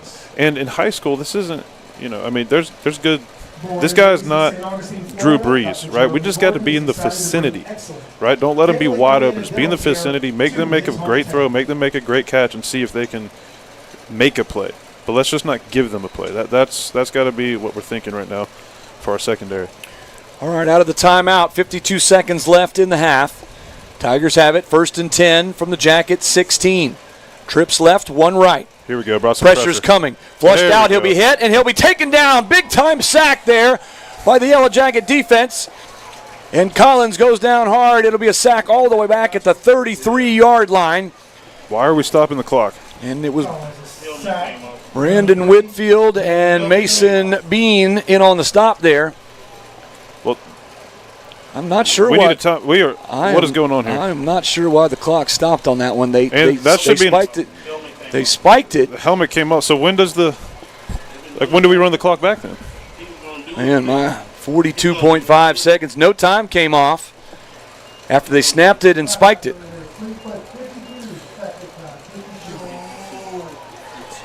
What? Wow. So they're gonna put 10 seconds on the game clock. It was 42.5. Well, so that's, I mean, you know, we watch college football hurry up offenses, and then the defense, they just kind of fall down and act like they're hurt. Well, that's a new one. You could, if you need a timeout, just have somebody's helmet come off. Goodness gracious. So they get 10 extra seconds there. That's 52 on the game clock. And right now they have 2 receivers on the line, so if it looks like he's covered up, we'll see if they see it. Now they'll wind it. Backup quarterback is in. Collins went out of the game after that sack. And so the backup comes in. That's number 16, Joel Glover, the freshman. Let's see if Collins comes back in here. They don't have a timeout. Their whole team is going to the side, but there hasn't. Who called a timeout? What are they doing? The play clock is still running. There's a lot going on right now. They're treating this like their coaching staff is on the field. All the backups are on the field. Everyone's on the field talking. The play clock's still running. They have no timeouts. Play clock 15 seconds. Yeah, I don't know. So they're going to have a delay of game. They're going to take a delay here. I think they're just going to take a delay. This is coaching malpractice. It's third and about 22, and the play clock is going to run down. Play clock at 2, play clock at 1, and that is it. The play clock runs out, and this should be a delay of game. Yes, it is. his awareness rating, if this was Madden, just went down by like 100 points. Everybody on the not to mention they had we'll call it the timeout that they could have got a play in during all that, and they spiked it after the huge timeout. We put 10 seconds on the clock, everything, and then they don't even get a play in. And we're playing way off right here. We got to be careful they don't just throw a quick now screen and treat it like a punt. We're about 10 yards off. Third down and a long way to go. Collins back in the game. Takes the shotgun snap, fires a short one, and is taken out of bounds. Near side, no, they'll say incomplete. Incomplete on the near sideline. I thought he made the catch and got it out, but the side judge was right on top of it. He calls it incomplete, and so now it's fourth down and about almost 30 for the Tigers here, back at the Jacket 35-yard line. James, this has been one of the strangest series that I've ever seen. So if I'm them here, this is probably what they're not going to do, but we are playing 20 yards off the ball. Throw a quick screen to somebody fast, just get everybody downfield blocking and treat it like a punt. Hope for the best. And that's what they're going to do, and he throws it way over his head to the guy. This is unbelievable. So everybody went on a go route. He swung it out and threw it over top of one receiver by a good 5 yards, and it fell incomplete on the Columbia sideline. So that was not a good set right there for the Tigers. Jackets did their job. They got the sack, and they pushed the Tigers back. So with 33 seconds to go, you still have one timeout left. Do you try to take a couple of shots downfield here, Austin? I think you definitely do. You got a timeout, so you can give the ball to Trindell. You can get some quick screens. The playbook is open to you. Get down the field and say, we're not going to do it. We're going to take a knee. We're going to take victory. It's been a weird half. Probably a good idea. Let's just get out of here. Let's just go to the halftime. We get the ball after halftime. Let's take victory formation, and we'll just we'll take a 14-point lead in halftime. That's what we're going to do. This is the best. This is the best entertainment you get. That's why everybody loves football. You never know what you're going to see. Oh, goodness gracious. Well, that'll do it for the first half. Entertaining first half, that's for sure, as the Jackets will take a 21-7 lead into the halftime break, and they will get the football to start the third period. Stay tuned, folks. When we come back, we'll have our senior spotlight with senior linebacker Willie Elmore, and we'll try to get a couple of scores in and around the SJC, have a couple of stats here for you as well, and we'll get you all set up for the third quarter here in just a couple of minutes. Jackets lead 21-7. Let's go back to studio for a quick timeout. Listening to Yellow Jacket Football, 102.1 FM, AM 1240, WFOY, and the 904 Now. When disaster strikes, trust Stanford Restoration, St. Augustine's #1 emergency water and mold removal experts. For over 25 years, they've provided 24/7 rapid response for water, fire, and mold damage, arriving within 60 minutes to protect what matters most. From emergency cleanup to deep cleaning of carpets, tile, and upholstery, Stanford treats your home like it's their own. Serving St. John's and surrounding counties with expert care and proven results. Get your free quote today at StanfordRestoration.com. Stanford Restoration, restoring peace of mind, one home at a time. Ready to find your dream home or sell with confidence? Trust the Noah Bailey Group, St. Johns County's real estate experts. Whether you're buying in St. Augustine, Ponte Vedra, or St. Augustine Beach, or looking to list your home or commercial property, they've got the latest listings and local insights to guide you every step of the way. Get your free home analysis today and unlock your property's full potential. Call 904-878-4447 or visit them at 403 Anastasia Boulevard or online at NoahBaileyGroup.com. The Noah Bailey Group, your dream home starts here. Barwick Banking Company is where tradition meets innovation. With over a century of history and roots deep in community values, Barwick Bank offers all the modern conveniences of big banks, plus the personal service only a local team can provide. From business and personal banking to home lending, they're for locals, by locals, serving you right here in St. Augustine and beyond. Visit barwickbank.com or stop by on the island at 101 Marina Cove Drive. Barwick Banking Company, where your future is local. Member FDIC. When comfort and reliability matter, trust the team that truly does it all. Do all HVAC and plumbing. Proudly serving St. Johns County and Jacksonville. Locally owned and operated, Do All offers expert heating, cooling, and plumbing services for homes and businesses. From installs and emergency repairs to air quality, refrigeration, and complete plumbing, they're available 24/7 with honest, dependable care. Call 904-547-2168 or visit doallhvac.com. Who are you going to call? Do All, the Heat Busters. At St. John's Family Funeral Home and Crematory, they believe every life is unique, and honoring that uniqueness is a vital part of healing. From personal traits to life's journey, they take the time to celebrate what made your loved one special. Their spacious, family-friendly facility includes an on-site crematory and offers a full range of services, from traditional burials, various cremation options, to green burials and military tribute. With years of experience and a reputation built on excellence and integrity, they have been honored to serve families from all walks of life. Whether you're planning ahead or facing an immediate need, their compassionate team is here to guide you through every step with care and attention to detail. Call us today at 904-824-1625 or visit www.stjohnsfamilyfuneralhome.com to learn more. Stay connected with your community on the 904 Now, St. Augustine's premier news and entertainment network. From morning updates to evening laughs, we keep you informed and entertained. Follow us on Facebook, Instagram, YouTube, and Rumble, the 904 Now. Stay in the now. When disaster strikes, trust Stanford Restoration, St. Augustine's #1 emergency water and mold removal experts. For over 25 years, they provided 24/7 rapid response for water, fire, and mold damage, arriving within 60 minutes to protect what matters most. From emergency cleanup to deep cleaning of carpets, tile, and upholstery, Stanford treats your home like it's their own. Serving St. John's and surrounding counties with expert care and proven results. Get your free quote today at stanfordrestoration.com. Stanford Restoration, restoring peace of mind, one home at a time. Ready to find your dream home or sell with confidence? Trust the Noah Bailey Group, St. Johns County's real estate experts. Whether you're buying in St. Augustine, Ponte Vedra, or St. Augustine Beach, or looking to list your home or commercial property, they've got the latest listings and local insights to guide you every step of the way. Get your free home analysis today and unlock your property's full potential. Call 904-878-4447 or visit them at 403 Anastasia Boulevard or online at NoahBaileyGroup.com. The Noah Bailey Group, your dream home starts here.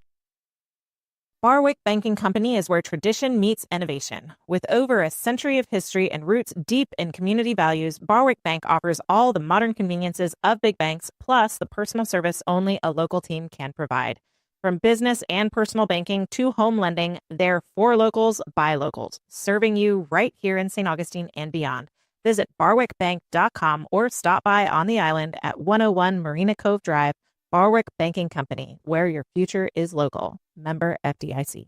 When comfort and reliability matter, trust the team that truly does it all. Do all HVAC and plumbing. Proudly serving St. Johns County and Jacksonville. Locally owned and operated, Do All offers expert heating, cooling, and plumbing services for homes and businesses. From installs and emergency repairs to air quality, refrigeration, and complete plumbing, they're available 24/7 with honest, dependable care. Call 904-547-2168 or visit doallhvac.com. Who are you going to call? Do All, the Heat Busters. At St. John's Family Funeral Home and Crematory, they believe every life is unique, and honoring that uniqueness is a vital part of healing. From personal traits to life's journey, they take the time to celebrate what made your loved one special. Their spacious, family-friendly facility includes an on-site crematory and offers a full range of services, from traditional burials, various cremation options, to green burials and military tribute. With years of experience and a reputation built on excellence and integrity, they have been honored to serve families from all walks of life. Whether you're planning ahead or facing an immediate need, their compassionate team is here to guide you through every step with care and attention to detail. Call us today at 904-824-1625 or visit www.stjohnsfamilyfuneralhome.com to learn more. Stay connected with your community on the 904 Now, St. Augustine's premier news and entertainment network. From morning updates to evening laughs, we keep you informed and entertained. Follow us on Facebook, Instagram, YouTube, and Rumble, the 904 Now. Stay in the now. J. Lee Construction, Roofing and Building Services is a Jacket alumni-owned builder that can handle all your building, renovation, roofing, and painting needs. J. Lee Construction Roofing Services has been serving roofing needs of St. John's and Duval for many years. They pride themselves on developing long-term relationships with their customers. They use only the highest quality products available in the industry. And that means the most tried and true, as well as the most innovative products available today. In the market for new construction, J. Lee Construction offers you the finest crews, project managers, and administrative professionals in the area. Whether you're building a new home from the ground up, upgrading current systems, or retrofitting an existing site, J. Lee Construction has the expertise and resources available to bring value to your project. Give them a call, 904-669-0284. J. Lee Construction, your hometown builders. When disaster strikes, trust Stanford Restoration, St. Augustine's #1 emergency water and mold removal experts. For over 25 years, they provided 24/7 rapid response for water, fire, and mold damage, arriving within 60 minutes to protect what matters most.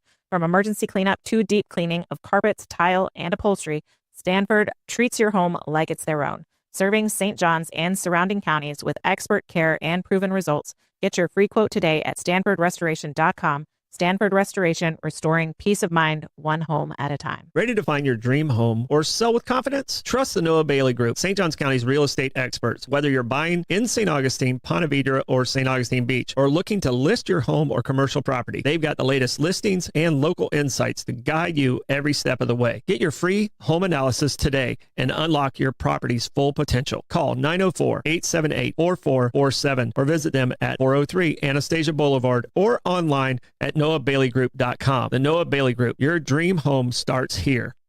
Looking for the perfect place to dine in St. Augustine? Visit Raintree Restaurant, a local favorite for fun, family, and friends. Enjoy award-winning Mediterranean, American, steak, and seafood dishes in their beautiful indoor dining room or expansive courtyard. Sip handcrafted cocktails or fine wines at the full bar and enjoy free on-site parking. Named an Open Table Diner's Choice for 2024, Raintree is located at 102 San Marco Ave. Call 904-824-7211 or make your reservation today at RaintreeRestaurant.com. Want the best way to stay in the now? Tune in to the 904 Now, St. Augustine's premier news and entertainment podcast network. Start your day with the St. Johns County show that's on in the morning for the latest news, unwind with laughs on Bollocks this evening, or get local perspective with Troy's 2 cents every Friday. We keep you connected to the community we live in. Like and follow us on Facebook and Instagram, and don't forget to subscribe on YouTube and Rumble. The 904 Now. Stay in the now.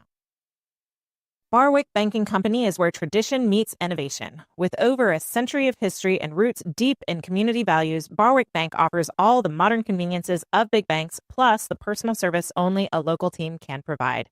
From business and personal banking to home lending, they're for locals, by locals, serving you right here in St. Augustine and beyond. Visit barwickbank.com or stop by on the island at 101 Marina Cove Drive. Barwick Banking Company, where your future is local. Member FDIC. When comfort and reliability matter, trust the team that truly does it all. Do all HVAC and plumbing. Proudly serving St. Johns County and Jacksonville. Locally owned and operated, Do All offers expert heating, cooling, and plumbing services for homes and businesses. From installs and emergency repairs to air quality, refrigeration, and complete plumbing, they're available 24/7 with honest, dependable care. Call 904-547-2168 or visit doallhvac.com. Who are you going to call? Loves a good poll when it comes out. We're 6th in the state across all classes. At St. John's Family Funeral Home and Crematory, they believe every life is unique, and honoring that uniqueness is a vital part of healing. From personal traits to life's journey, they take the time to celebrate what made your loved one special. Their spacious, family-friendly facility includes an on-site crematory and offers a full range of services, from traditional burials, various cremation options, to green burials and military tribute. With years of experience and a reputation built on excellence and integrity, they have been honored to serve families from all walks of life. Whether you're planning ahead or facing an immediate need, their compassionate team is here to guide you through every step with care and attention to detail. Call us today at 904-824-1625 or visit www.stjohnsfamilyfuneralhome.com to learn more. Stay connected with your community on the 904 Now, St. Augustine's premier news and entertainment network. From morning updates to evening laughs, we keep you informed and entertained. Follow us on Facebook, Instagram, YouTube, and Rumble. The 904 Now. Stay in the now. A couple of stats for you. Jackets have 169 passing yards. These are unofficial, by the way. 11 of 15 passing, 82 rushing yards. And they have a touchdown catch to Samorian Wingo, one to Caden Smith, and a 50-yard touchdown run for Nate Preston. That's the scoring for the Yellow Jackets. For the Tigers, it is 17 of 30 passing, 159 passing yards, only 14 rushing yards. And so the ground game has not been very effective for them tonight. Most of the damage has been through the air. They have thrown it a lot in the first half. Penalties for both teams, not a lot. 4 for the Yellow Jackets for 40 yards and 3 for the Tigers for 25 yards.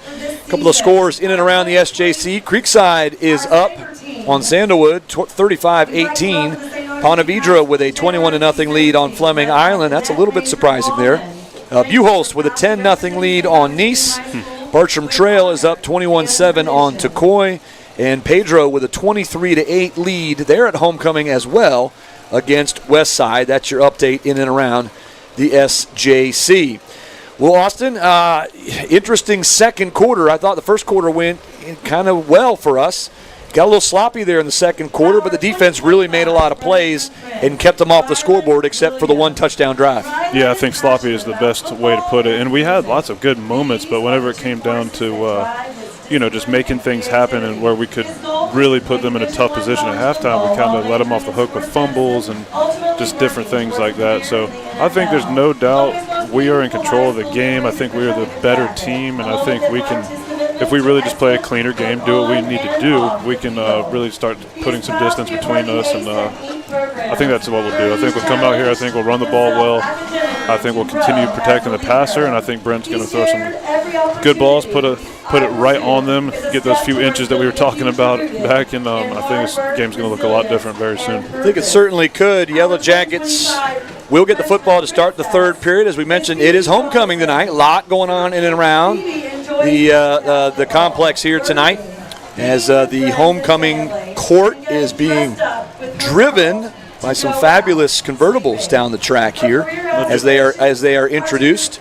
This is now, James, I've never seen a homecoming halftime in my life because I've either been playing You've or been in the locker coaching. room. Right. Is this normal? This is pretty sweet. It is. This is what homecoming looks like when you're not an active player or coach. Wow. So they get introduced, they get driven down in a fabulous vehicle here that was donated by one of our fine auto establishments here in town.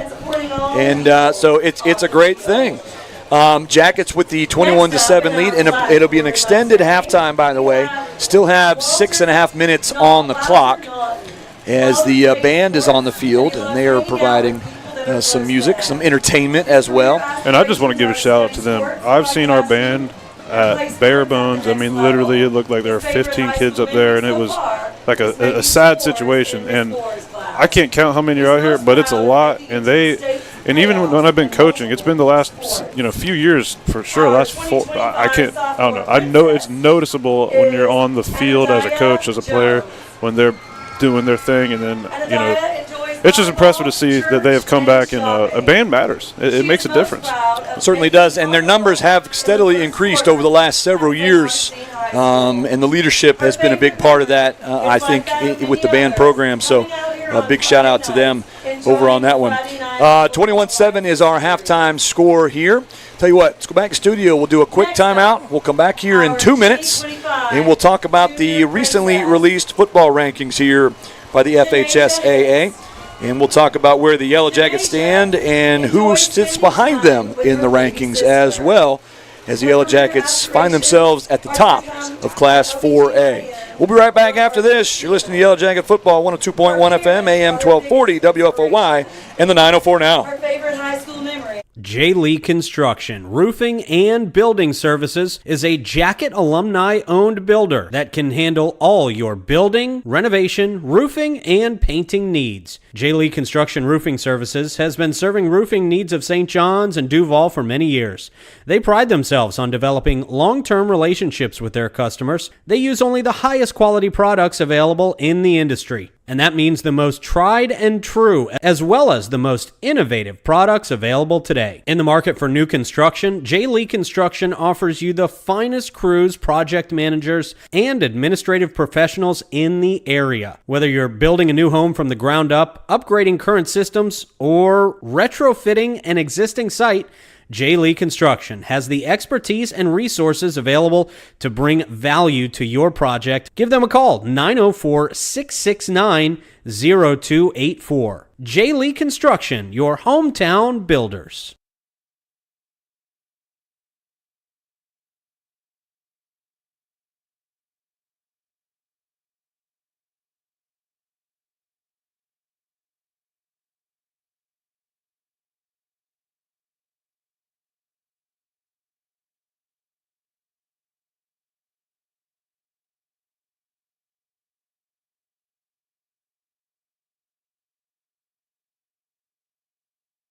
At St. John's Family Funeral Home and Crematory, they believe every life is unique, and honoring that uniqueness is a vital part of healing. From personal traits to life's journey, they take the time to celebrate what made your loved one special. Their spacious, family-friendly facility includes an on-site crematory and offers a full range of services, from traditional burials, various cremation options, to green burials, and military tribute. With years of experience and a reputation built on excellence and integrity, they have been honored to serve families from all walks of life. Whether you're planning ahead or facing an immediate need, their compassionate team is here to guide you through every step with care and attention to detail. Call us today at 904-824-1625 or visit www.stjohnsfamilyfuneralhome.com to learn more. Stay connected with your community on the 904 Now, St. Augustine's premier news and entertainment network. From morning updates to evening laughs, we keep you informed and entertained. Follow us on Facebook, Instagram, YouTube, and Rumble, the 904 Now. Stay in the now.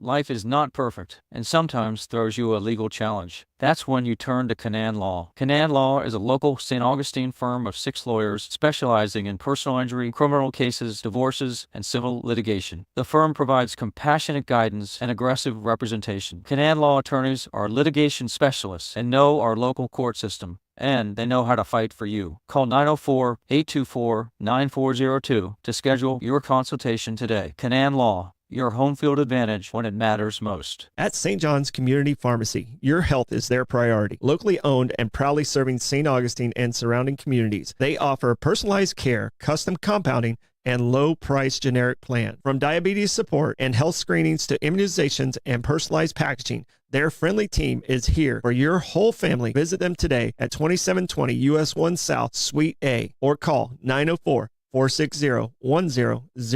St. John's Community Pharmacy, your neighborhood pharmacy focused on you. Yellow Jackets at the top right now, and if they could get a victory here tonight, that would go a long way in terms of standings and strength of schedule, as they sit right now a full 3 points ahead of number 2, Champa Jesuit.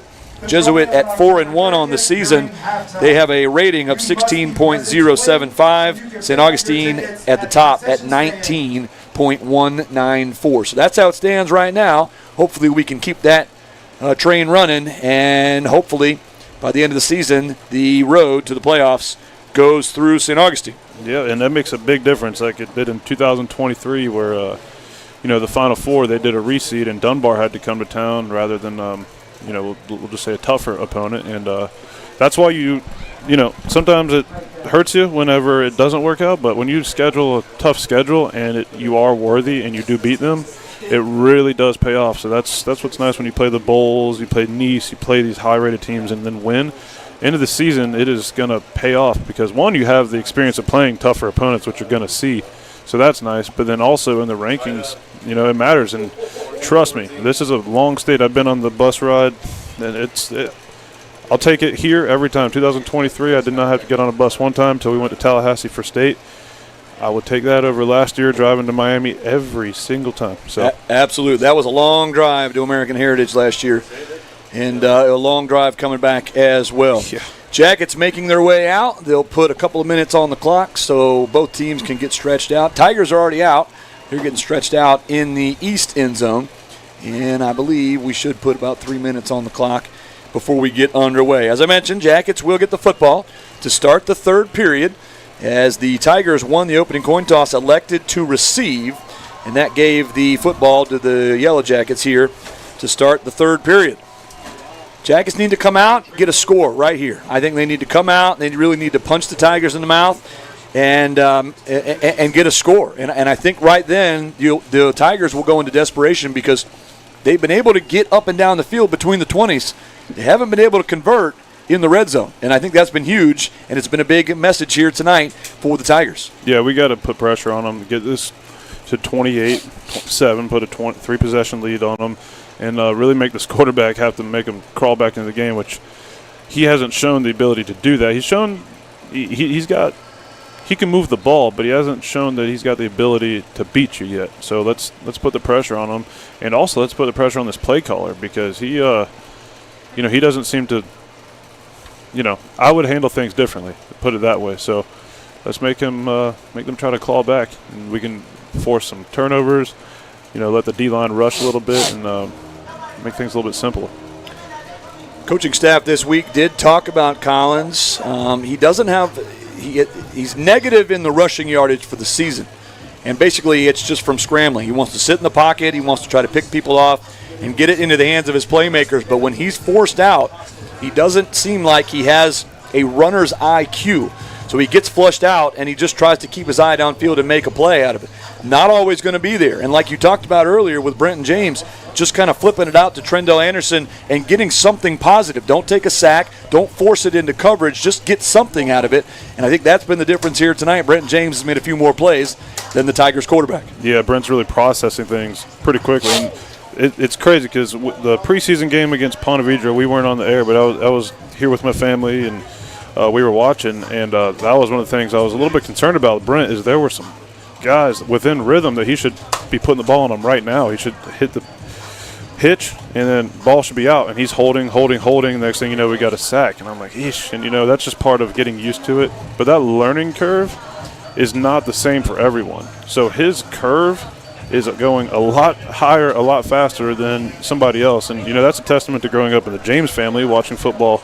A lot of football there. And I'm telling you, I've been around these kids watching football. If anyone's listening to this, you got a young kid that you want him to play football, be good, I promise you, you can tell the kids that actually sit and watch football rather than are just sitting there and kind of on their phone or they're doing whatever. They're not really watching the game because he's a guy that has, obviously Brandon, and then you got Brandon, and then his other brother that just came through playing safety for us.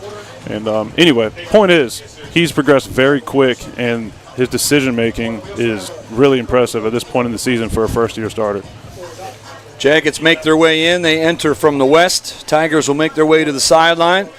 We are 10 seconds away from getting underway here in the third period.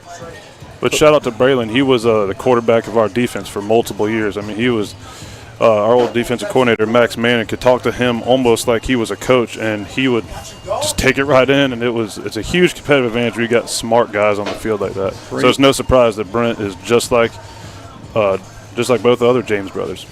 Braylon James, just an impressive kid. We had him for one of our senior spotlights last year. A high GPA kid, an Ivy League kid, heading to Cornell, the Big Red this year, and continuing to play football for them. You just love to see the success, Yellow Jacket players beyond high school, and continue to make things happen going forward. So Jackets will get the football first as we get underway here in the third quarter. Tigers will be kicking off from the 40. Their kicker, Nathan Cook, and he's got a pretty good leg. He's been able to put it deep near the end zone. Let's see what he's got here. Jackets lead 21-7 as we start the third quarter. Glad you joined us here tonight. Whether you're listening on the Superstation 102.1 FM or streaming it on 1021news.com or following on the 904 Now. Thanks for joining us here tonight. Got a good one. Kickoff taken at the 3. 15-20. Has a seam and has an alleyway and gets it out to the 35-yard line. Looked like Anderson might have had something here as he cut back to the near side, but he'll be taken down at the 35, and that's where the Jackets will start their first drive of the second half. I'll tell you what, our kickoff return has been pretty dang good all year. I mean, we're either popping big returns or very close to popping them, and it's nice when you can start on the plus side of the 30 almost every time. Music and athletics. All right, so first down and 10 for the Yellow Jackets. They have it at their own 35-yard line. 2 left, 2 right here for St. Augustine. James drops, looks, play action, fires it across the middle, and there he is, homecoming king, number 1. He makes the catch and is upended. He'd be short by about, 2 yards, they'll say, out to the 43-yard line, 2 yards shy, second down and 2. Jackets working tempo. 2 receivers right, 2 left again. Handoff right up the middle. He'll have the first down. Gets it down to the midfield stripe. Gain of 8. And the Jackets will move the chains. Nice run there by Nate Preston. Yeah, I'm staying with that tempo. That gave them big issues in the first half. Gave Columbia big issues, so we're already snapping the ball. Quick tempo across the middle, caught. Santiago's got it into Tiger territory all the way down to the 35-yard line, and just like that, Jackets are in business, and they're trying to take advantage of tempo here. Yeah, good to see Julio getting involved. Haven't heard his name a whole lot in the first half. First down and 10. Handoff, Preston. Making a couple guys miss, powering his way in between the tackles. He'll take it down to the 32-yard line. Gain of 3. It'd be a short gain on first down, brings up second down and 7. 10:48 to go here, third quarter. Just underway, second half. Jackets with a 14-point lead, looking for more. Across the middle, Wingo's got it, and he'll have a touchdown. 15-10-5 touchdown. Samorian Wingo, his second of the night. And Wingo was wide open on a slant pattern. How do you leave number 1 that wide open? Yeah, that's a great. Well, I'll tell you how. They played cover 0, and Samorian's going to be better than pretty much anybody lines up across from him, so he beat him off the ball in a slant, and then whenever he caught it, there's no one back there. So curious decision. I know if I'm coordinating against us, I'm having probably 2 guys on Samorian at all times. So that didn't take very long. Jackets take the third quarter kickoff right down the field, 65 yards in just under a minute and a half. And they extend the lead. It's now 28-7. Let's go back to studio for a quick timeout. We'll be right back after this. This is Yellow Jacket Football. Looking for the perfect place to dine in St. Augustine? Visit Raintree Restaurant, a local favorite for fun, family, and friends. Enjoy award-winning Mediterranean, American, steak, and seafood dishes in their beautiful indoor dining room or expansive courtyard. Sip handcrafted cocktails or fine wines at the full bar and enjoy free on-site parking. Named an Open Table Diner's Choice for 2024, Raintree is located at 102 San Marco Ave. Call 904-824-7211 or make your reservation today at RaintreeRestaurant.com. Want the best way to stay in the now? Tune in to the 904 Now, St. Augustine's premier news and entertainment podcast network. Start your day with the St. Johns County show that's on in the morning for the latest news, unwind with laughs on Bollocks This Evening, or get local perspective with Troy's 2 Cents every Friday. We keep you connected to the community we live in. Like and follow us on Facebook and Instagram, and don't forget to subscribe on YouTube and Rumble. The 904 Now. Stay in the now. Off again, taken out across the 40, near the 45-yard line. Columbia will have good starting field position for their first possession of the second half. Jackets lead 28-7, 10:28 to go here in the third quarter. And the defense will be called upon to make a stop here. They'll say he was out of bounds at the 43, and that's where Columbia will take over. So they'll set the chains. And Tigers have got to get something going here. They're down 21 now. 2 left, 1 right. Shotgun to Collins. Horn takes the handoff, hit and dropped. Behind the line of scrimmage, great play there. I see Mason Bean. And I see, is that 34? I think it is. That's 54, Robert 54. Haney, right? Trey Campbell. Oh, my apologies. Trey Campbell with a stop there at the line of scrimmage. All right, so big stop there by the Yellow Jackets. It'll be a loss of 1 on the play, second down and 11 now.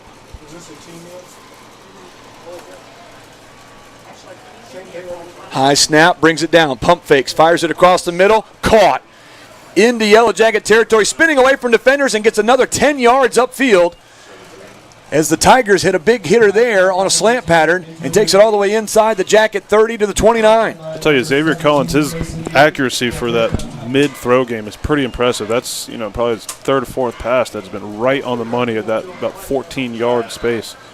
Kydrin Jackson, number 18, on the catch. We've called his number a couple of times on some incompletions. That's the first big completion of the night, and they'll get it all the way down. Jackets will call timeout here, try to regroup on defense as it's 1st and 10 at the Jacket 29-yard line. Yeah, and Coach Braddock is not pleased with our younger secondary right now, and that's what they are. They are a younger secondary. We got multiple 10th graders back there that are very talented, but at the end of the day, they are 10th graders. And the stuff we're doing isn't just, hey, follow this guy, you're man on him. There's lots of different rules going on, and it is a process that you have to rep over and over and over and over every single day. And even though they've been doing this since May, it's not always easy just to pick right up on. And, coach is getting frustrated with it. So we'll see with the Jacket defense, see if they can get right here. They lead 28-7. Yeah, coach is fired up. Calm down, Coach. We'll be all right. All right, so Jacket defense will settle in here. 1st and 10 from the Jacket 29. Tigers 2 left, 1 right. Horn is the tailback, standing to the quarterback's left. He'll bring a man in motion near side. He'll set up slot right. Collins fakes the handoff, now being flushed out. He'll be hit and taken down for the sack. Great play and open field tackle by the Yellow Jackets. I think it was number 3, Brandon Whitfield, and it was. Yeah, it looked like they were going back to that triple option, which is not the traditional triple option. It's just a zone read, and then he pulls it, and he can throw it out to his receiver. Problem is the receiver was running deep, and he looked like he was expecting him to run something short, and he just had to keep going, and nothing was there for him. So loss of 3 on the play brings up 2nd and 13. Handoff right up the gut, and he'll get a lot of the yardage back inside the 20 down to the 23-yard line. So it'll bring up a manageable 3rd down now for the Tigers, 3rd and a long 4. Yeah, that was a quick hitting inside zone there. He took 1-2 steps and then put his foot in the ground and got vertical right now. That was some good running. Yes, it was. So we got all the penalty yardage back and some, and it'll be 3rd and a long 4 here for the Tigers. 1 receiver to the left, 1 right, 2 to the left, and Horn is the tailback. Now they'll bring a receiver to the near side. Handoff, Horn, delayed handoff, hit and dropped. Nothing doing there. Damian Spivey, big number 51, with a stop at the line of scrimmage. It should be no gain on the play and bring up 4th and 3. Great play by Day. Great play. Stuffing right where he wants to go. Try to hit it again, and it took a little longer to develop this time, and it showed. So they got an important 4th and 2 here. Yeah, 4th and a long 2, called 4th and 3 here. And the Tigers are going to go for it. Trailing by 21. It's 28-7. Jackets lead. And with 4th and 3, they're going to go for it here from the Jacket 23-yard line. And play is stopped. Timeout. Jackets called timeout. Interesting. Must have seen something last second they didn't like as they got a timeout here. 8:02 to go here in the 3rd quarter. We'll keep it right here during this timeout. Timeout brought to you in part by the good folks over at South State Bank. Local, market-driven, world-class service. Community and family are very important to them.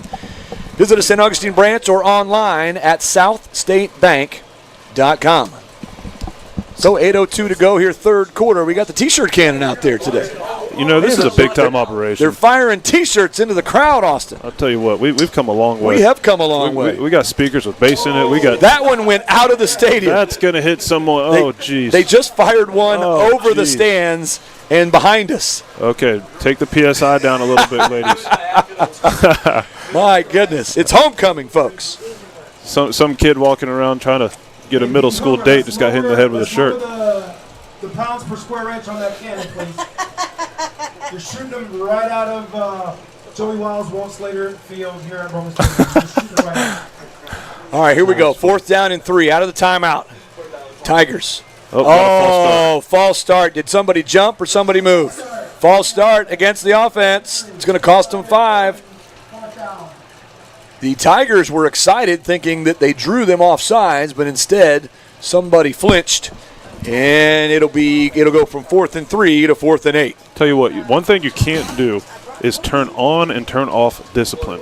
You can't. You either are or you aren't.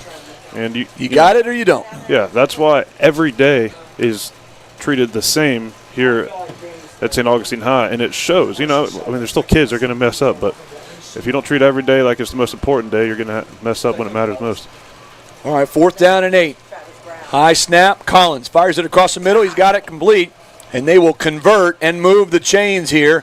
It was 4th and 8. They got it inside the 10 down to the 9-yard line. Just nothing fancy about that, Austin. It was just a quick slant. Found a hole there about 15 yards downfield, sat in it, made the catch, and got upfield for a couple extra. Yeah, and you said it right there, 15 yards. I mean, that's this quarterback's sweet spot. It's that hook to curl area. I'm not sure if we're just not dropping. I didn't see the back end there, but I know that is a problem we got to get figured out. All right, 1st down and goal from the 9-yard line. Jacket defense needs to stand tall. Tigers, 1 left, 1 right, 2 tight ends in the game. Handoff. Horn has it, and he will take it to the goal line and punch it in. No, they'll say he's down short. He's down short of the goal line. It'll be 2nd and goal from just inside the 1. Yeah, that was executed very well there. They shifted over, had 2 sniffers in, and then ran counter. And they got a kick, they got a wrap, and almost got a touchdown. Late player coming off the Yellow Jackets. I don't think they got him, but he does punch it into the end zone. The tailback will take it left side, and it is a touchdown for Columbia. Jackets should have been flagged for too many men on the field. Couldn't get a guy off in time, but it doesn't matter. They got the touchdown anyway, and it is 28-13. Extra point coming up here. Yeah, great drive by that quarterback. He must have been listening to us and said, hey, I'm going to show that guy that thinks I'm going to show that guy in the booth with a headset on. What does he know? Yeah. Showed you, Austin. Laughing at you now. Yeah, he sure did. Guess what? We're still at 14 points. No, I'm just kidding. But, no, but really, though, that was an impressive drive by him. He put a few good throws together, and they deserved the 7. Tigers needed a score, and they got it there. Jackets lead 28-14. Back to the studio. Quick timeout. We'll be back in just a minute. You're listening to Yellow Jacket Football. Barwick Banking Company is where tradition meets innovation. With over a century of history and roots deep in community values, Barwick Bank offers all the modern conveniences of big banks, plus the personal service only a local team can provide. From business and personal banking to home lending, they're for locals, by locals, serving you right here in St. Augustine and beyond. Visit barwickbank.com or stop by on the island at 101 Marina Cove Drive. Barwick Banking Company, where your future is local. Member FDIC. When comfort and reliability matter, trust the team that truly does it all. Do all HVAC and plumbing. Proudly serving St. Johns County and Jacksonville. Locally owned and operated, Do All offers expert heating, cooling, and plumbing services for homes and businesses. From installs and emergency repairs to air quality, refrigeration, and complete plumbing, they're available 24/7 with honest, dependable care. Call 904-547-2168 or visit doallhvac.com. Who are you going to call? Do All, the Heat Busters. 6:58 to go here, third quarter. Jackets with a 14-point lead. It's 28-14. Kickoff out of bounds again, so the Jackets will have good field position at the 35-yard line. That's where they're going to start on this second drive here of the quarter. Well, we've had 2 touchdowns so far. Jackets took the opening possession in the third quarter, go all the way down the field, take a 21-point lead, but the Tigers come roaring back. They had a good kickoff return to the about 45-yard line, and they marched down the field. A long fourth down play, 4th and 8, kept the drive alive down at our end, and they were able to punch it in for 6 points. That's where we stand now, 28-14. So Jackets will stack 2 receivers on each side. Brenton James takes a shotgun snap. Fires it out, complete. Wingo's got it for a short gain. Gets upfield and out of bounds near the 38-yard line. Not much there, but a completion and positive yardage going forward. Wow, now they'd say he didn't get any yardage at all. I'm surprised by that. A 1-yard gain, barely. Preston on the handoff, and he won't go very far either. Not much there check that, it's Trendell Anderson on the carry, not Nate Preston. And so now, after a 2-yard gain, it is quickly 3rd down and 8 for the Yellow Jackets. And not what you wanted here after the Tigers get a scoring drive in place. Yeah, I'm really surprised and impressed by Columbia's composure and fight. Great get off by number 1 here. Watch out, Brent. Swings it out, complete. And he'll have the first down. What a play there. Getting upfield, and that was a great catch by Nate Preston as Preston just kind of wandered out from the backfield, and it was a safety valve for Brenton James, and Brenton James found him as pressure was coming and the pocket started to collapse. Yeah, great composure by Brent to get the ball off there. First down and 10. Swings it out, incomplete, off the hands of Samorian Wingo, and Wingo just couldn't catch up with it. Brenton James was taking pressure again and had to get rid of it quickly. Yeah, I think that ball got on him a little fast. He didn't quite get time to get his hands up and try to body catch it. It went off his shoulder. All right, second down and 10. Jackets at the 49-yard line. Man coverage here, James. RPO. Came across. Yep, that's 5 yards right there. The hard count got the whole right side of the defensive line to move, and then they'll give them 5 yards. Brings it into Tiger territory now. Down to the 46-yard line. It'll be second down and 5 here for the Jackets. That's something I'm surprised we haven't seen more of. We used to do that quite a bit. We haven't done those often lately. Shotgun snap, handoff between the tackles. How did he and it gets out. Still running and finally taken out of bounds. Trendell Anderson, they call him Dell. Looked like he would stopped at the line of scrimmage, somehow skirted out to the right side and got upfield for another first down for St. Augustine. Man, he is tough to get on the ground. I mean, I thought it was just going to be a gain of 1, and he's going to be on the ground. He's in the pile, and then he just pops out, and there he goes, bursting down the field. Got a timeout on the field for a water break. We'll keep it right here during this timeout. 6:15 to go, third quarter. Jackets lead 28-14. Timeout brought to you in part by our good friends over at Investigation and Settlement Solutions of Florida. With over 30 years of extensive experience, they can assist you with any of your investigation needs. Give them a call, 904-315-1362, or find them online at flinvestigators.com. Jackets marching it down the field again, looking to try to extend the lead one more time.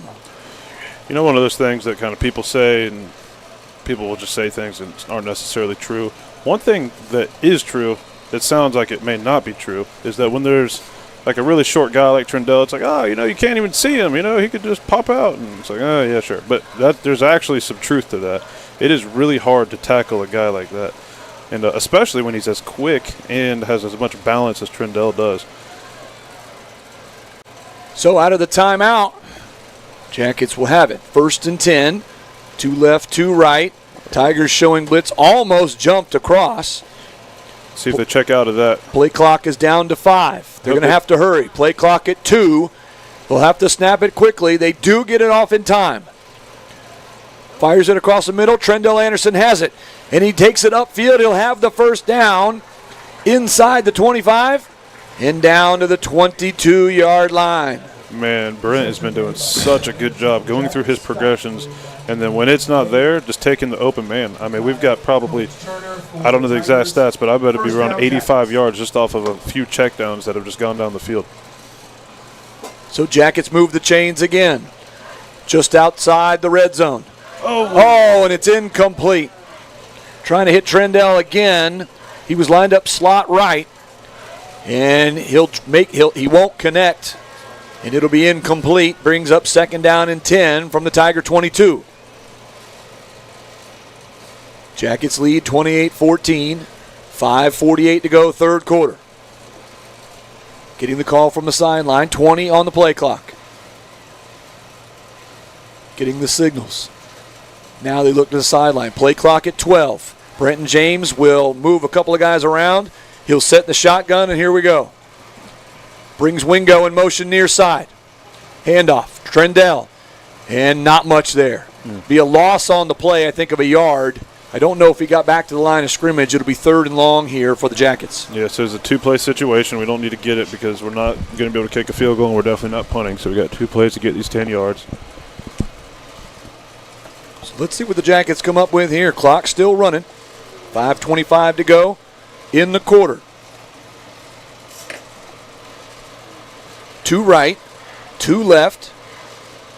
James in the shotgun. Calls for it. Handoff. Preston. Great. Makes a guy miss. Makes another guy miss. All the way down near the goal line. Does he get in? Yes, sir. Nate Preston with his 2nd touchdown of the game. He made 2 guys miss, and he went right up the gut and dragged a defender into the end zone for the touchdown, and the Jackets extend the lead. It's 34-14. What an unbelievable effort by him. That looked like it was going to be a loss of 1. He makes 1 guy miss. I mean, he stops on a dime, bursts through the hole, and then makes a safety miss and made the whole crowd go, ooh, and then there he is in the end zone. You know what I like about him, too, is that he's not fancy. I don't even think he's wearing any gloves, any wristbands. He's got, take that back. He does have gloves on. He's got some gloves. He does have gloves on, but there's nothing fancy. He just is quiet kid in the locker room, and he just shows up and does his job. Just a football player. Jackets extra point is up and good. 35-14 is our score with 5:05 to go here in the third quarter. Back to studio for a quick timeout. This is Yellow Jacket football. Looking for the perfect place to dine in St. Augustine? Visit Raintree Restaurant, a local favorite for fun, family, and friends. Enjoy award-winning Mediterranean, American, steak, and seafood dishes in their beautiful indoor dining room or expansive courtyard. Sip handcrafted cocktails or fine wines at the full bar and enjoy free on-site parking. Named an Open Table Diner's Choice for 2024, Raintree is located at 102 San Marco Ave. Call 904-824-7211 or make your reservation today at RaintreeRestaurant.com. Want the best way to stay in the now? Tune in to the 904 Now, St. Augustine's premier news and entertainment podcast network. Start your day with the St. Johns County show that's on in the morning for the latest news, unwind with laughs on Bollocks this evening, or get local perspective with Troy's 2 Cents every Friday. We keep you connected to the community we live in. Like and follow us on Facebook and Instagram, and don't forget to subscribe on YouTube and Rumble. The 904 Now, stay in the now. Here, third quarter, Jackets lead 35-14. And it was another short kick. Good coverage downfield, but it took him a while to get him to the ground. First contact made at about the 34, and he powered his way out to the 39-yard line. That's where the Jackets' defense will start on this possession here. So Tigers have it first and 10, their own 39-yard line, 4:56 to go, third quarter. So, a lot of scoring here in the second half. There's been 3 possessions, 2 by St. Augustine, 1 by Columbia, and 3 touchdowns thus far. Let's see if the Jacket defense can get a stop.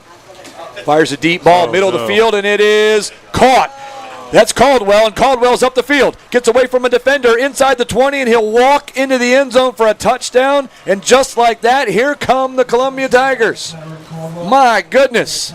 One play, 61 yards. I mean, it's as simple as right now they're just finding the mouse in the house. They're seeing a guy that they like a matchup on, and they're just picking on him. And it's working. Yeah, just got to cover. I mean, that was just a post. There's nothing crazy going on. No, there was nothing fancy about it. Post pattern right down the middle of the field, spun away from the defender, went to the sideline, and got to the pylon before the defender could catch up with him. And it's a long touchdown for the Tigers here. Here comes Cook for the extra point. Gets it up, and he will knock it through. Just like that, 35-21 is our score, 4:44 to go in the quarter. Back to the studio. One more time, you're listening on 102.1 FM, AM 1240 WFOY, and the 904 Now.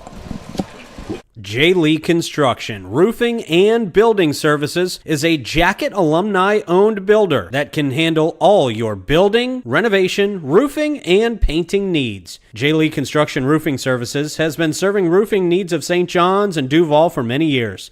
They pride themselves on developing long-term relationships with their customers. They use only the highest quality products available in the industry. And that means the most tried and true, as well as the most innovative products available today. In the market for new construction, J. Lee Construction offers you the finest crews, project managers, and administrative professionals in the area. Whether you're building a new home from the ground up, upgrading current systems, or retrofitting an existing site, J. Lee Construction has the expertise and resources available to bring value to your project. Give them a call, 904-669-0284. J. Lee Construction, your hometown builders. Jackets lead 35-21. Kickoff stopped short. And it was, let's see where they put it down. They're going to put it down at the 20. And that's where the Jackets will start this next drive. So now 4 possessions here in the third quarter. 2 by Columbia, 2 by St. Augustine, all touchdowns here. So it's a scoring outburst here in the third. I feel like I'm watching my Dallas Cowboys. We can play decent against the run, and then if they put the ball in the air, hold on. Sheesh. What's going on here? All right, Jackets, shotgun snap, handoff, Trendell. And he'll get a couple across the 20 out to the 21-yard line. Just a yard there, not much, in the running game here in the third quarter. Yeah, Columbia has really stepped up. Must have saw something on that nice big flat screen TV on the sideline, and they're made some adjustments. Yeah, they have. have. Us a hard time. They've definitely made some adjustments. Brenton James will be hit and dropped. He'll be taken down. Did the ball come out? Let's see. No signal yet. Oh, yes, my goodness, the ball did come out. Brenton James, he got sacked. He fumbled the football, and the Tigers have it inside the 10-yard line. Oh, no. Here come the Tigers. So they have a big opportunity here. Oh, Samorian Wingo is over in the middle of everything right now. I'm not sure if that's where he wants to be. He needs to get out of there in a hurry. Wingo is following somebody right now, and coaches are gonna need to go over there and get him. Wingo is visibly upset about something over on that sideline right now, and so they're gonna march him back. I haven't seen any yellow. I didn't even see it, James. I was wondering what you were talking about. I haven't seen a flag yet, but I kept seeing Samorian Wingo go in to the huddle over on the far side where the Tigers were, and he was real upset about something. Somebody said something they shouldn't have for sure. So they'll get this sorted out right now. 4:13 to go in the third. Jackets with the second turnover of the game, and the Tigers have it 1st and goal from the 8-yard line. So now, yes, Brian Braddock trying to get an explanation from the white hat. He won't get much. Oh, Samorian's playing corner. They took Dayron on it. Okay. So now we got Samorian out there. You know what? That's a good call there. Let's get somebody that can cover athletically. Athlete on athlete. He'll cover Kyron Caldwell, who has burned the Jackets a couple of times here tonight. 1st and goal. Shotgun snap. Horn is hit and dropped. Not much there for Jerome Horn, the talented tailback. 2nd and goal. Yeah, so collectively, as a whole team, whole stadium, you got to just calm down. I feel like everybody's a little hyped up, just relax. Let's just play the next play and get back to just playing Yellow Jacket football. 2-yard gain, 2nd and goal from the 6. Clock continuing to run, 3:45 to go here in the quarter. Jackets lead 35-21. Now they'll take a timeout. Tigers will burn a timeout. They'll try to get things settled in. That's their 2nd timeout now here in the 3rd quarter. And we've still got 3:43 to go in the 3rd. So they've only got 1 timeout for the remainder of the ball game. Keep it here during this timeout. Timeout brought to you in part by the St. Augustine Shores Golf Club, featuring 18 holes of golf, full-service driving range and practice area, full-service food and beverage, and a level of customer service found nowhere else. Give them a call, 904-794-4653. That's the St. Augustine Shores Golf Club, where golf is still fun. It is fun each and every day at the St. Augustine Shores Golf Club. Especially as it's getting cooler. Nice to be outside here. Oh, goodness gracious. The last couple of weeks have been nice, and this week it's like, oh, boy. Yeah, got in my car the other day. It said 90. I said, no. Fake fall got us again. Supposed to get cooler later this week, I think, coming up. So yeah, hopefully cold front that came through today. Hopefully that's the case. All right. Shout out Mike Burris. Thanks, Mike Burris. He's the chief. The chief. He's my guy. Anyway. All right. Here we go. Out of the timeout. 2 right, 2 left. Shotgun snap. Fires it out, and it is caught but dropped. Great tackle there out in space. They tried an inside-out move. They brought him in, and then he flexed him back out, and Caldwell is still down, and he is hurt after that catch. My goodness. Well, that was a big hit there by Bo Medlock, another one of our sophomores. Kyron Caldwell has been the playmaker for the Tigers here tonight, and he took a big hit there after the catch. It'll be 3rd and goal. They'll spot the football right at the 5-yard line, so only about a yard on the completion there. 3:35 to go here, 3rd quarter. Jackets with a 14-point lead and trying to turn the Tigers away here after the turnover a few moments ago. He fell straight on his back, so clearly guessing. I wonder if he just got the wind knocked out. The way it looked. That's what it looked like. And Bo put his helmet right on his chest, and then fell all his weight on him. So hopefully he's okay. Yeah, he's standing up. Looks like he'll be all right. He'll walk off under his own power. They'll take a look at him on the sideline. But they won't have him here for this 3rd down play. And that could be big for the Tigers. So what do they have here? 3rd and goal from the 5-yard line. Jacket defense has got to tighten up. Yeah, it's a big blow to not have your go-to guy here on a crucial 3rd down. They get 7 here. We're back in a pickle. It's very crucial for them to get 6 here. All right, Tigers 2 right, 2 left. Collins in the shotgun. Horn stands to his right in the backfield. They'll bring a guy in motion now, swinging back to the left. Fakes the handoff. Oh, he's hit and dropped. He'll be hit and dropped. It looked like it was going to be a fake, Instead, he handed it to Horn, and Horn had nowhere to go. He was blown up at the line of scrimmage. So now, 4th down. Are the Tigers going to go for the field goal? They will. They'll try to get points here and make it an 11-point game. Yeah, that was a funky play. I was looking at the receivers because I thought for sure they weren't going to run the ball, and then, yeah, that was a strange play there. I'm not sure what was going on. I'm guessing that was an RPO, and he got a little confused and just wanted to give it off. So they'll set it up at the 15-yard line. 25-yard field goal attempt from the left hash. Kick blocked! The kick was blocked! Great job on special teams by the Yellow Jackets, and they'll have it down at the 40-yard line. What a play there. Was that Makari Spencer? I think it was, number 14. Makari Spencer came through like a man possessed and blocked the field goal, and they turned the Tigers away one more time. What an excellent get off in that track stance. Came 1-2 fast steps, Ben dips his shoulder and got around, and that changes the game right there. That's essentially a turnover. You know, could be a 10-point swing. You go from them having 3 to potentially us having 6, 7. That's a huge. Boy, what a stand there by the Yellow Jacket defense. They have made play after play all night long and turned the Tigers away a bunch of times. None bigger than that one there as they had it 1st and goal from the 8-yard line at point-blank range. Now, Brandon James is fired up about something, talking to the one side judge. I think they put the ball in the middle of the field instead of the right hash. Brandon James isn't very happy about it. He's going to walk away. That is me speculating because they did pick it up and then put it on the right hash. They afterwards. did. They did. Spacing in our offense matters a lot. All right, here we go. Trips left, one right.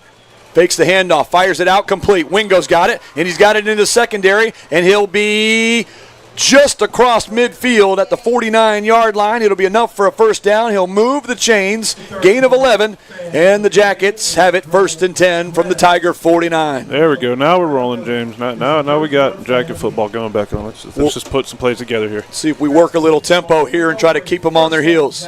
2 left, 2 right. Shotgun snap again. Handoff. Trendell. He'll take it for a couple down to the 47, 2-yard gain. They'll say the 48, just a yard and a half now. It'll be 2nd down and long. 2:15 to go, 3rd quarter. Jackets lead 35-21, and they have it in Tiger territory again now at the 48. 2 right, 2 left. James, shotgun snap, handoff. Anderson will take it down near the 45. They'll put it at the 45. It'll bring up 3rd and 6 for the Yellow Jackets here. They're not completely choking our running game out, but it has become a lot more of a struggle than it was in the first half. Jackets, same formation. 2 left, 2 right. Went to a hard count. Tigers flinched but didn't come across. Looks like they're going to play man cover. They're adjusting. They're getting out of it. Oh. Well, let's see what they come up with here. 15 on the play clock. James gets the signal. Shotgun snap. Looks, fires it across the middle, and it is caught. Wingo, what a catch, went sky high to get it, and he takes it down with 2 hands, and what a catch there by Samorian Wingo. Yeah, that's a great job by both Samorian and Brent. He's going right down the seam, and instead of running into coverage into the safety, he splits the difference between the corner and the safety, and then Brent puts it right on him. He doesn't lead it, he just goes right on him. 1st and 10 from the 20. Handoff, Anderson. Kicks it to the outside around the edge, and he'll take it near the pylon. Man. No, he kept going. He kept his footing and kept it up and got it inside the 10, and it'll be 1st down and goal to go for the Yellow Jackets on the legs of Trendell Anderson. That's all Trendell there. There's nothing at the goal line, or right at the line of scrimmage. He stops, bounces it, gets around there. I thought he was down, and somehow he squirts out of it, gets an extra 7. What a play. Trips left. Anderson again. He'll take it down near the 6-yard line. It'll be 2nd down and goal. 2nd down coming up for the Jackets. We got a guy down here. Yeah, one of the Tigers players is down, and he is not moving. Slow moving. So they'll stop the clock with 27 seconds on the game clock.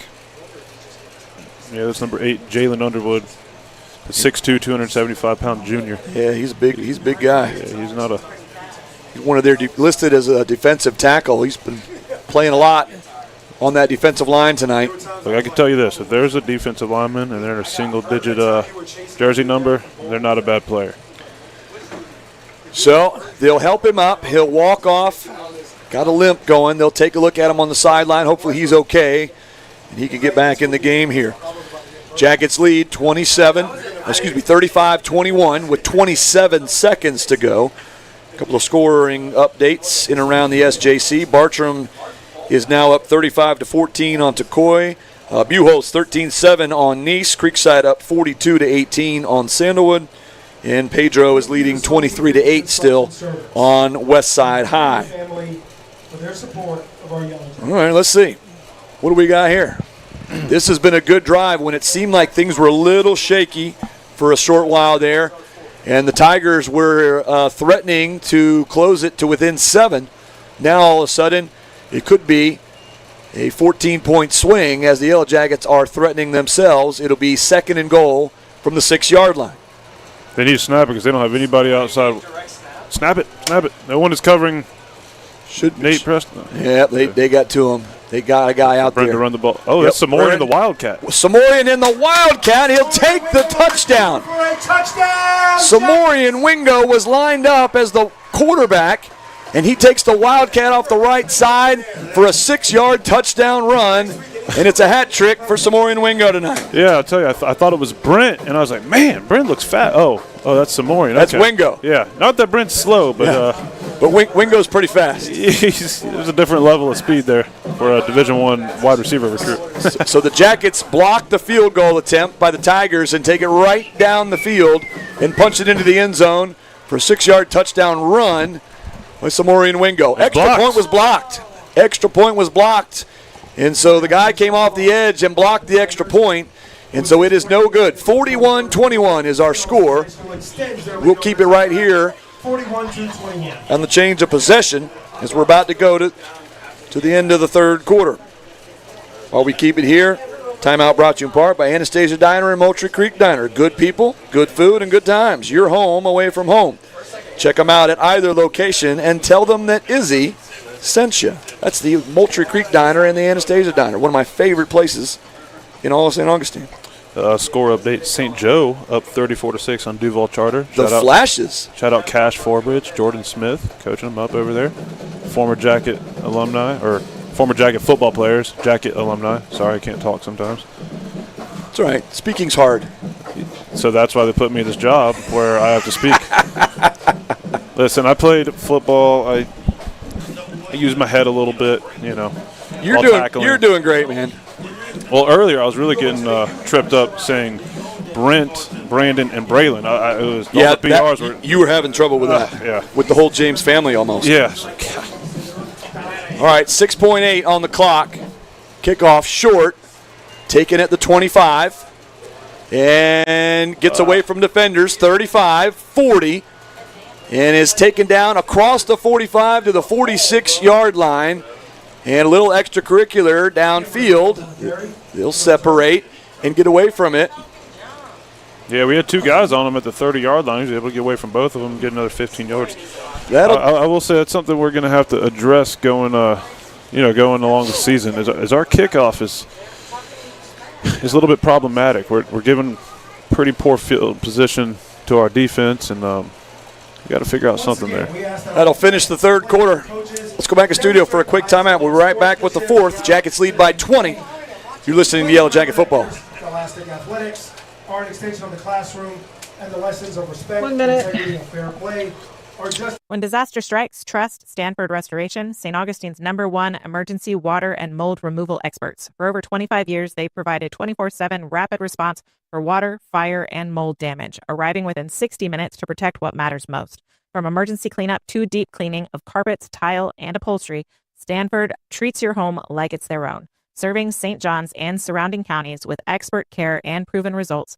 Get your free quote today at StanfordRestoration.com. Stanford Restoration, restoring peace of mind, one home at a time. Ready to find your dream home or sell with confidence? Trust the Noah Bailey Group, St. Johns County's real estate experts. Whether you're buying in St. Augustine, Ponte Vedra, or St. Augustine Beach, or looking to list your home or commercial property, they've got the latest listings and local insights to guide you every step of the way. Get your free home analysis today and unlock your property's full potential. Call 904-878-4447 or visit them at 403 Anastasia Boulevard or online at NoahBaileyGroup.com. The Noah Bailey Group, your dream home starts here. And from the Jacket 43. Here's a running play. He'll get a couple near the 40-yard line, down just inside the 41. It'll be second down and a long 8 now for the Tigers. Clock running, 11:20 to go in the ball game. Jackets with a 20-point lead. So let's see if the Jacket defense can get another big stop here and get the football back to the offense. Second down and long. Collins, clock running. Jackets showing blitz, and they bring pressure. Got to get rid of it quickly. Did he make the catch? He got hands underneath it, and he'll say yes. He made the completion out across the 35 and down to the 32-yard line. It'll be third down and 1 now. Yeah, good sail concept there. I think they figured something out before the half that they could take advantage in the passing game. Horn with the handoff, and he won't get there.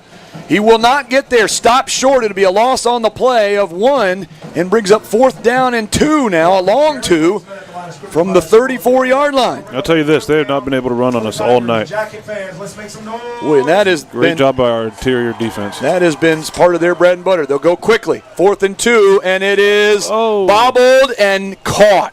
Out of bounds. Boy, I'm not sure about that. That is a tough call to make. He was bobbling the football as he's going out of bounds on the far sideline. Side judge was right there. He's going to call him in, and he'll move the chains. Yeah, I don't know. It didn't look like he was still bobbling it while he wasn't in the field of play. Needed 2, got 4. 1st and 10 from the 29 now. Shotgun snap. Horn. Right side, powering his way. Impressive run there by Jerome Horn, their tailback. And he has a good run on first down, a gain of about 6 yards. Yeah, it looked like their tackles passed set, which got our ends going vertical and just got a little bit of space in the interior there. They were able to take advantage of it. So they get 6 yards there. And they'll have 2 right, 2 left. Collins looks to the sideline. He has the play. And here we go. Pump fakes, fires it across the middle, behind him, intercepted. Picked off, coming back the other way. Wingo with an interception, and he's coming up the sideline. Has some blockers out in front, cross midfield, 50, 40, 35, giving a stiff arm and all the way down to the 31-yard line. Samorian Wingo with an interception and a big-time return, and it's Wingo taking it down to the 31-yard line of the Tigers. What an unbelievable play. Yeah, it was thrown behind the intended receiver, and Samorian was right there to catch it. And, boy, he almost took it all the way with a stiff arm, a spin. Boy, he's something special when the ball gets in his hands. He's special when he's on the field no matter what he's doing. Covering, running routes, blocking. But, man, when he gets the ball in his hands, watch out. Wingo's done a little bit of everything here tonight. 2 receiving touchdowns. He's got a rushing touchdown out of the Wildcat, and now an interception. You know what I'd love to see is our coaching staff putting him in, not just being, you're a receiver. If we need help at corner, put him in at corner. Put him where we need help so we can make plays. And great job to Coach Braddock. It's paid off. Going to take a breather and a playoff this time. Brenton James fires it out, and it is incomplete towards the sideline as James just had nowhere to go. Tigers did well in the secondary coverage there. So Trendell Anderson on the near side couldn't come up with it. And it'll be second down and 10 for the Jackets. 9:17 to go here in the ball game. Jackets lead 41-21. And they have it, second and 10 from the Tiger 31. Shotgun snap. Anderson right between the tackles, powers his way, lowers his head, and gets it down near the 27. Gain of 4 here brings up third down and 6. Yeah, great play there. Pick up half the distance you need and make this a more manageable third down. 2 left, 1 receiver right. Handoff again. Anderson makes a guy miss, takes on a tackler inside the 20, and he will move the chains himself. Great job there, Trendell Anderson, and they have it inside the red zone again. I just can't speak enough about his agility and his change of direction. I mean, just standing still, not even while running in the tight quarters to make people miss is uncommon. It's one thing to do it when you got a wide open field and it's just you and a defender. It's another thing to do it when you're standing behind your offensive lineman. I mean, it is really impressive the way he's able to move. Which isn't news by any stretch, but still, man. First down and 10. Jackets will run as much time as they can here. 8:35 to go on the game clock, 10 seconds on the play clock. Does he remind you of a guy that used to wear number 1 here and 25 at Florida. Yes, sir. Similar style. Certainly does. Anderson on the carry. Right side, trying to push the pile. Not much there. Maybe a short gain, but most importantly, the clock continues to run here. Just got to wear out 8 minutes now as we creep in on 8:05 to go on the game clock. And Samori Wingo checks back in. Going to our 10 personnel stuff, getting 4 wide receivers, 1 running back on the field, which has been better for us tonight, it seems like. Jackets in no hurry here. They'll run as much time as they can. 15 on the play clock. Game clock, 7:45. 2 left, 2 right here.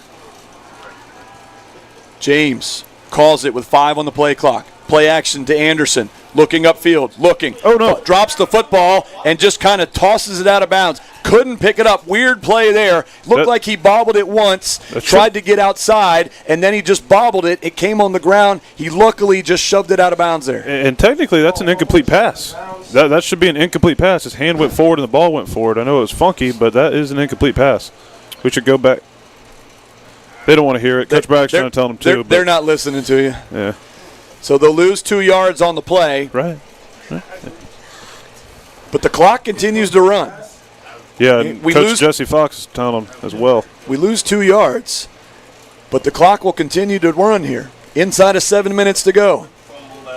Play clock at 5.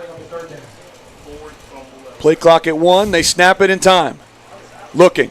Fires it. Oh, intercepted. Coming back the other way. The Tigers have it. Across the 40, and Trendell Anderson will get him down at the 45-yard line. Not a good decision there by Brenton James. He threw it right to the linebacker, and then he takes it upfield for a long return. That was number 45, Damian Hall. Yeah, it was pretty reminiscent of the interception Samorian just had. Threw it right behind, well behind Trendell and right into Columbia Tiger. We've got to do a better job taking care of the ball. If I'm not mistaken, that's what, our 3rd turnover? Yes, it is. Yeah, we keep figuring out a way to win these games while losing the turnover battle, but that's something we got to get cleaned up. Got to take care of the ball. Got to take care of it. Timeout brought to you in part by our good friends at Salt Run Family Dentistry. In the business of smiles, give them a call, 904-824-3540, or find them online at saltrundental.com. Swing pass out to the receiver. He'll get upfield for a couple, not much there, down at the 48-yard line. Gain of 3, brings up 2nd down and 7. Clock running, 6:25 to go in the ball game. Jackets lead 41-21. Tigers running out of opportunities here. They have been turned away a few times in the red zone. A blocked field goal, a missed field goal, and a turnover on downs. Shotgun snap. Looking. Preston comes, and he gets away. Keeping his eyes upfield. Collins will be tackled. He'll be close to the 1st down, but he will stay in bounds. Collins has been beaten up a lot here tonight. Man, Damian Spivey had him right in his arms. Just couldn't get him down. How he got out of that. What a play by the quarterback. So it's a 1st down for Columbia. Clocks. Oh, we got a water break. Last water break of the ball game here. 5:52 to go here in the ball game. Jackets lead 41-21. We'll keep it right here. Timeout brought to you in part by Grand Technology Solutions. Specializing in technology solutions for small businesses. They want to be your business's IT department. Visit helpgts.com or give them a call, 904-606-6011. That's Grand Technology Solutions. James, I got a question. What do you got? Do you tweet this as well? Are you giving updates to all the local media and everything as well? I feel like I see you do that. I try. I do my best. It's I'm a multifaceted guy here, trying to get scores, trying to do stats, trying to get the word out to the folks out there in Twitter land. So I do a little bit of everything. I'm impressed, man. We should get a live stream on you and then send it into CBS and, bump maybe Jim Nance out of his role or something like that. Well, I don't know about Jim Nance per se, but I'd take the lowest guy on the totem pole's job for sure. You're at least the B team. Yeah. I'd be the C team. I'd be okay with that because it's probably more. It's probably more than a couple of bucks to get paid to do that.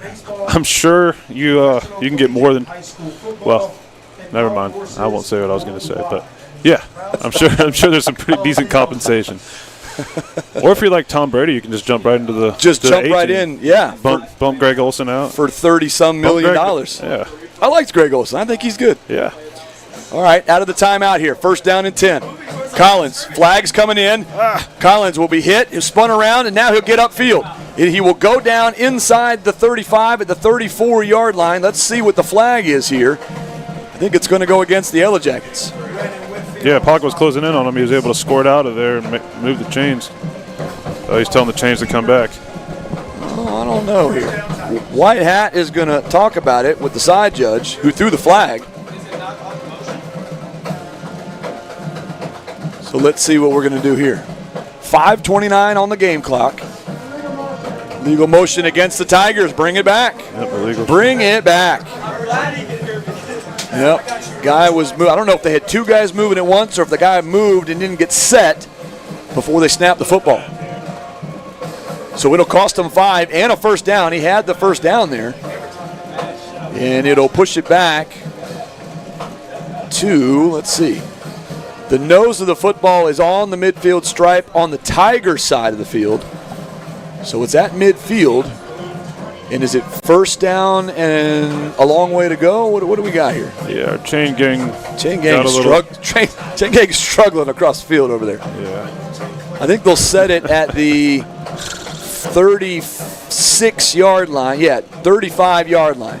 All right, so it'll be 1st and 15 here for the Tigers at midfield. 5:29 to go on the game clock. The down marker, there he goes. Okay. Jackets lead by 20.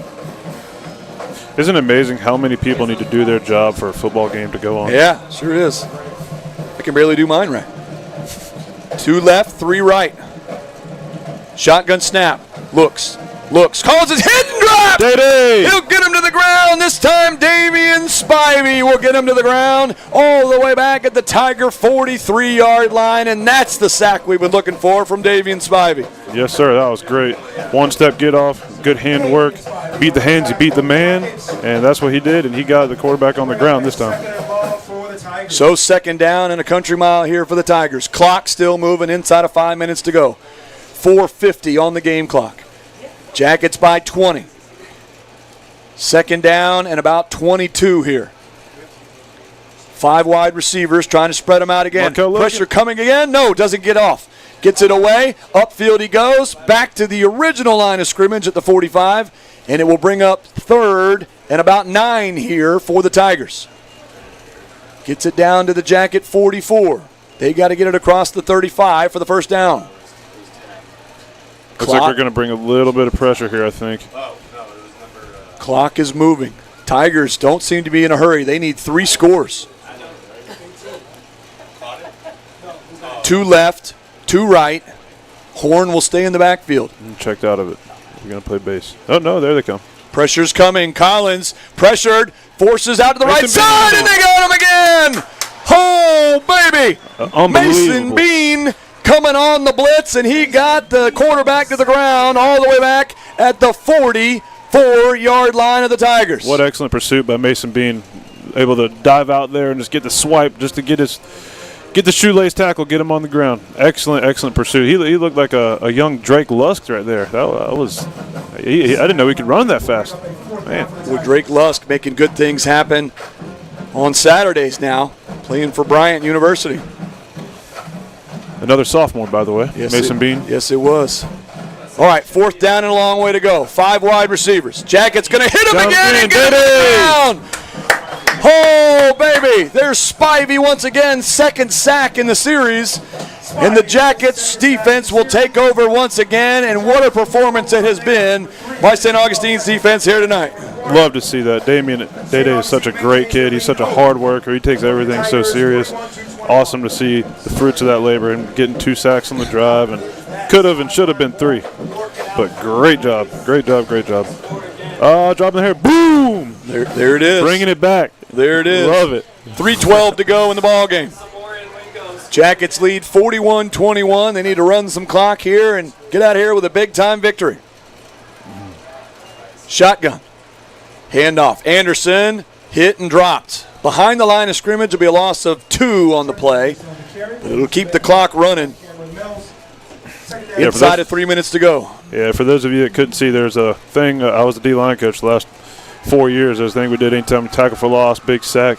The whole D-line on the sideline would get together and pretend everybody's dropping a big sledgehammer. Boom! And see, they're bringing it back. That was made me happy. It didn't. I like to watch didn't that. go away. You haven't been gone that long, my man. I know, but I haven't seen it till last week. Yeah. And now they're bringing it back. You had a little 4 or 5 week hiatus, maybe, or were we just not making plays? I don't know. Bennett Hunt is the quarterback. He's in the game now. He's in the shotgun. Calls for it. Handoff. Anderson pushes forward inside the 40 down to the 38-yard line. Keeps the clock moving. 2:15 to go in the ballgame. Jackets will get the victory here tonight, and they will move to 6-0 on the season as the number 1 team in Class 4A. The Tigers will drop in the standings. They came in tonight at number 5 in the standings. And the Jackets will have a leg up on the district here with 2 district games remaining against Clay and Ridgeview. But this was the biggest one here. If you get over this hurdle, then you're in the driver's seat to win the district. Yes, sir. Shotgun snap to Hunt. Bobbles it, looks, fires it out, and it is caught. Santiago has it at the 31 and out of bounds. Let's see, are they going to stop the clock? Yeah. Nope, they're going to keep winding it. Yeah, they're going to say he got out of bounds while still in the field of play, so they'll knock him out and keep the clock moving, which is what we wanted anyway. And for the district championship, I'll say that for us, it's just something we do. We've won, 26 out of the last 25 out of the last 26 years. But there's a lot of schools that is doing backflips to win a district championship. So it's not something to be taken lightly. And before Coach Wiles got here, I believe we went, 20 years in between district championships. So it was a long stretch. Yeah, so fourth down. Handoff. And he'll get the first down. Anderson takes it right side, cuts it back in toward the middle of the field, and he'll have the first down inside the 25 to the 24, and that should do it. Clock has 50.7 on the game clock, and we'll just have to run it in victory formation right here. And the Jackets are going to get the victory and move to 6-0 on the season. Yes, sir. And not that we won the district championship tonight or anything like that, but, it's sometimes I've seen that we can kind of be, how would you say, punished for our own success where, you were so used to us winning that you don't really celebrate these things that to us seem mundane. If we're not going to a state title, it seems like it's just like, whatever. But this should be accomplished, or this should be seen as an accomplishment, not just something, we won the district title. Again, not that we won it tonight, but we're in the driver's seat to make that happen again. Jackets in victory formation take the final knee, and that will do it. Clock down to 5 seconds. They will wind out. They will cross the field and shake hands, and the Jackets get the victory here tonight. A well-earned, hard-fought victory against the Columbia Tigers here tonight. 41-21 is our final score here on homecoming. Jackets get a victory on homecoming night. Go back to studio for a quick timeout. We'll come right back after this. We'll wrap it up for you as the Jackets get the victory here tonight on homecoming. You've been listening to Yellow Jacket Football, 102.1 FM, AM 1240, NWFOY, and the 904 Now. And as we wrap up tonight, we want to give a big thank you. J. Lee Construction, Roofing and Building Services is a Jacket alumni-owned builder that can handle all your building, renovation, roofing, and painting needs. J. Lee Construction Roofing Services has been serving roofing needs of St. John's and Duval for many years. They pride themselves on developing long-term relationships with their customers. They use only the highest quality products available in the industry. And that means the most tried and true, as well as the most innovative products available today. In the market for new construction, J. Lee Construction offers you the finest crews, project managers, and administrative professionals in the area. Whether you're building a new home from the ground up, upgrading current systems, or retrofitting an existing site, J. Lee Construction has the expertise and resources available to bring value to your project. Give them a call, 904-669-0284. J. Lee Construction, your hometown builders. When disaster strikes, trust Stanford Restoration, St. Augustine's #1 emergency water and mold removal experts. For over 25 years, they've provided 24/7 rapid response for water, fire, and mold damage, arriving within 60 minutes to protect what matters most.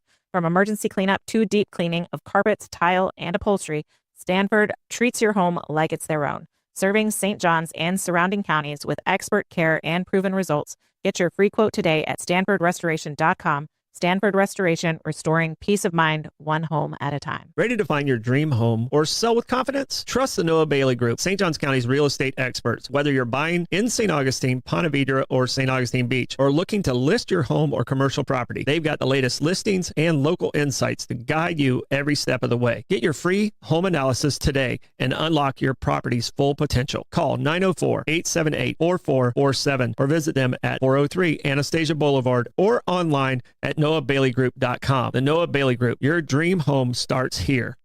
At St. John's Family Funeral Home and Crematory, they believe every life is unique, and honoring that uniqueness is a vital part of healing. From personal traits to life's journey, they take the time to celebrate what made your loved one special. Their spacious, family-friendly facility includes an on-site crematory and offers a full range of services, from traditional burials, various cremation options, to green burials and military tribute. With years of experience and a reputation built on excellence and integrity, they have been honored to serve families from all walks of life. Whether you're planning ahead or facing an immediate need, their compassionate team is here to guide you through every step with care and attention to detail. Call us today at 904-824-1625 or visit www.stjohnsfamilyfuneralhome.com to learn more. Stay connected with your community on the 904 Now, St. Augustine's premier news and entertainment network. From morning updates to evening laughs, we keep you informed and entertained. Follow us on Facebook, Instagram, YouTube, and Rumble, the 904 Now. Stay in the now.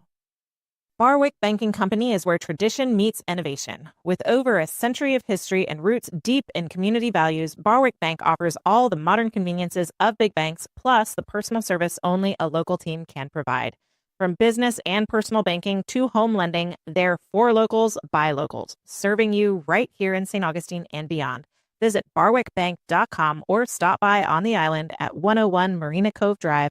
Barwick Banking Company, where your future is local. Member FDIC. When comfort and reliability matter, trust the team that truly does it all. Do all HVAC and plumbing. Proudly serving St. Johns County and Jacksonville. Locally owned and operated, Do All offers expert heating, cooling, and plumbing services for homes and businesses. From installs and emergency repairs to air quality, refrigeration, and complete plumbing, they're available 24/7 with honest, dependable care. Call 904-547-2168 or visit doallhvac.com. Who are you going to call? Do All, the Heat Busters.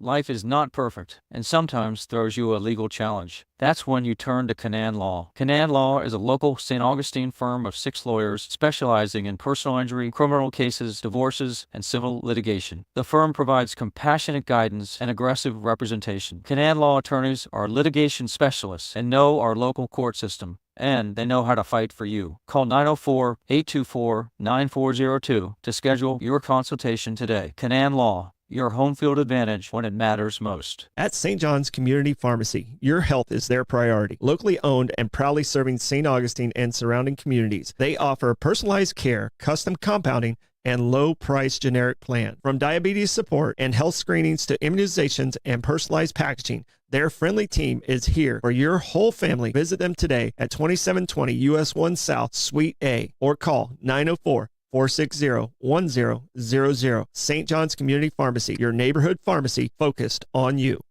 Looking for the perfect place to dine in St. Augustine? Visit Raintree Restaurant, a local favorite for fun, family, and friends. Enjoy award-winning Mediterranean, American, steak, and seafood dishes in their beautiful indoor dining room or expansive courtyard. Sip handcrafted cocktails or fine wines at the full bar and enjoy free on-site parking. Named an Open Table Diner's Choice for 2024, Raintree is located at 102 San Marco Ave. Call 904-824-7211 or make your reservation today at RaintreeRestaurant.com. Want the best way to stay in the now? Tune in to the 904 Now, St. Augustine's premier news and entertainment podcast network. Start your day with the St. Johns County show that's on in the morning for the latest news, unwind with laughs on Bollocks this evening, or get local perspective with Troy's 2 cents every Friday. We keep you connected to the community we live in. Like and follow us on Facebook and Instagram, and don't forget to subscribe on YouTube and Rumble. The 904 Now. Stay in the now.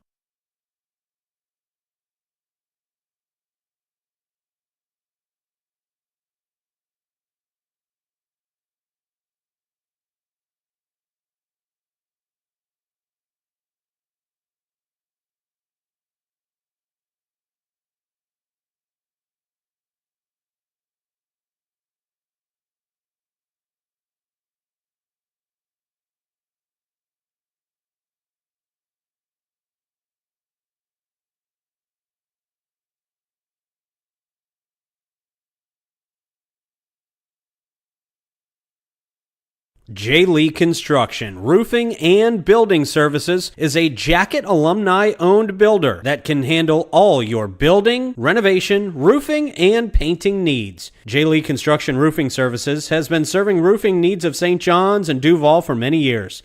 They pride themselves on developing long-term relationships with their customers. They use only the highest quality products available in the industry. And that means the most tried and true, as well as the most innovative products available today. In the market for new construction, J. Lee Construction offers you the finest crews, project managers, and administrative professionals in the area. Whether you're building a new home from the ground up, upgrading current systems, or retrofitting an existing site, J. Lee Construction has the expertise and resources available to bring value to your project. Give them a call, 904-669-0284. J. Lee Construction, your hometown builders.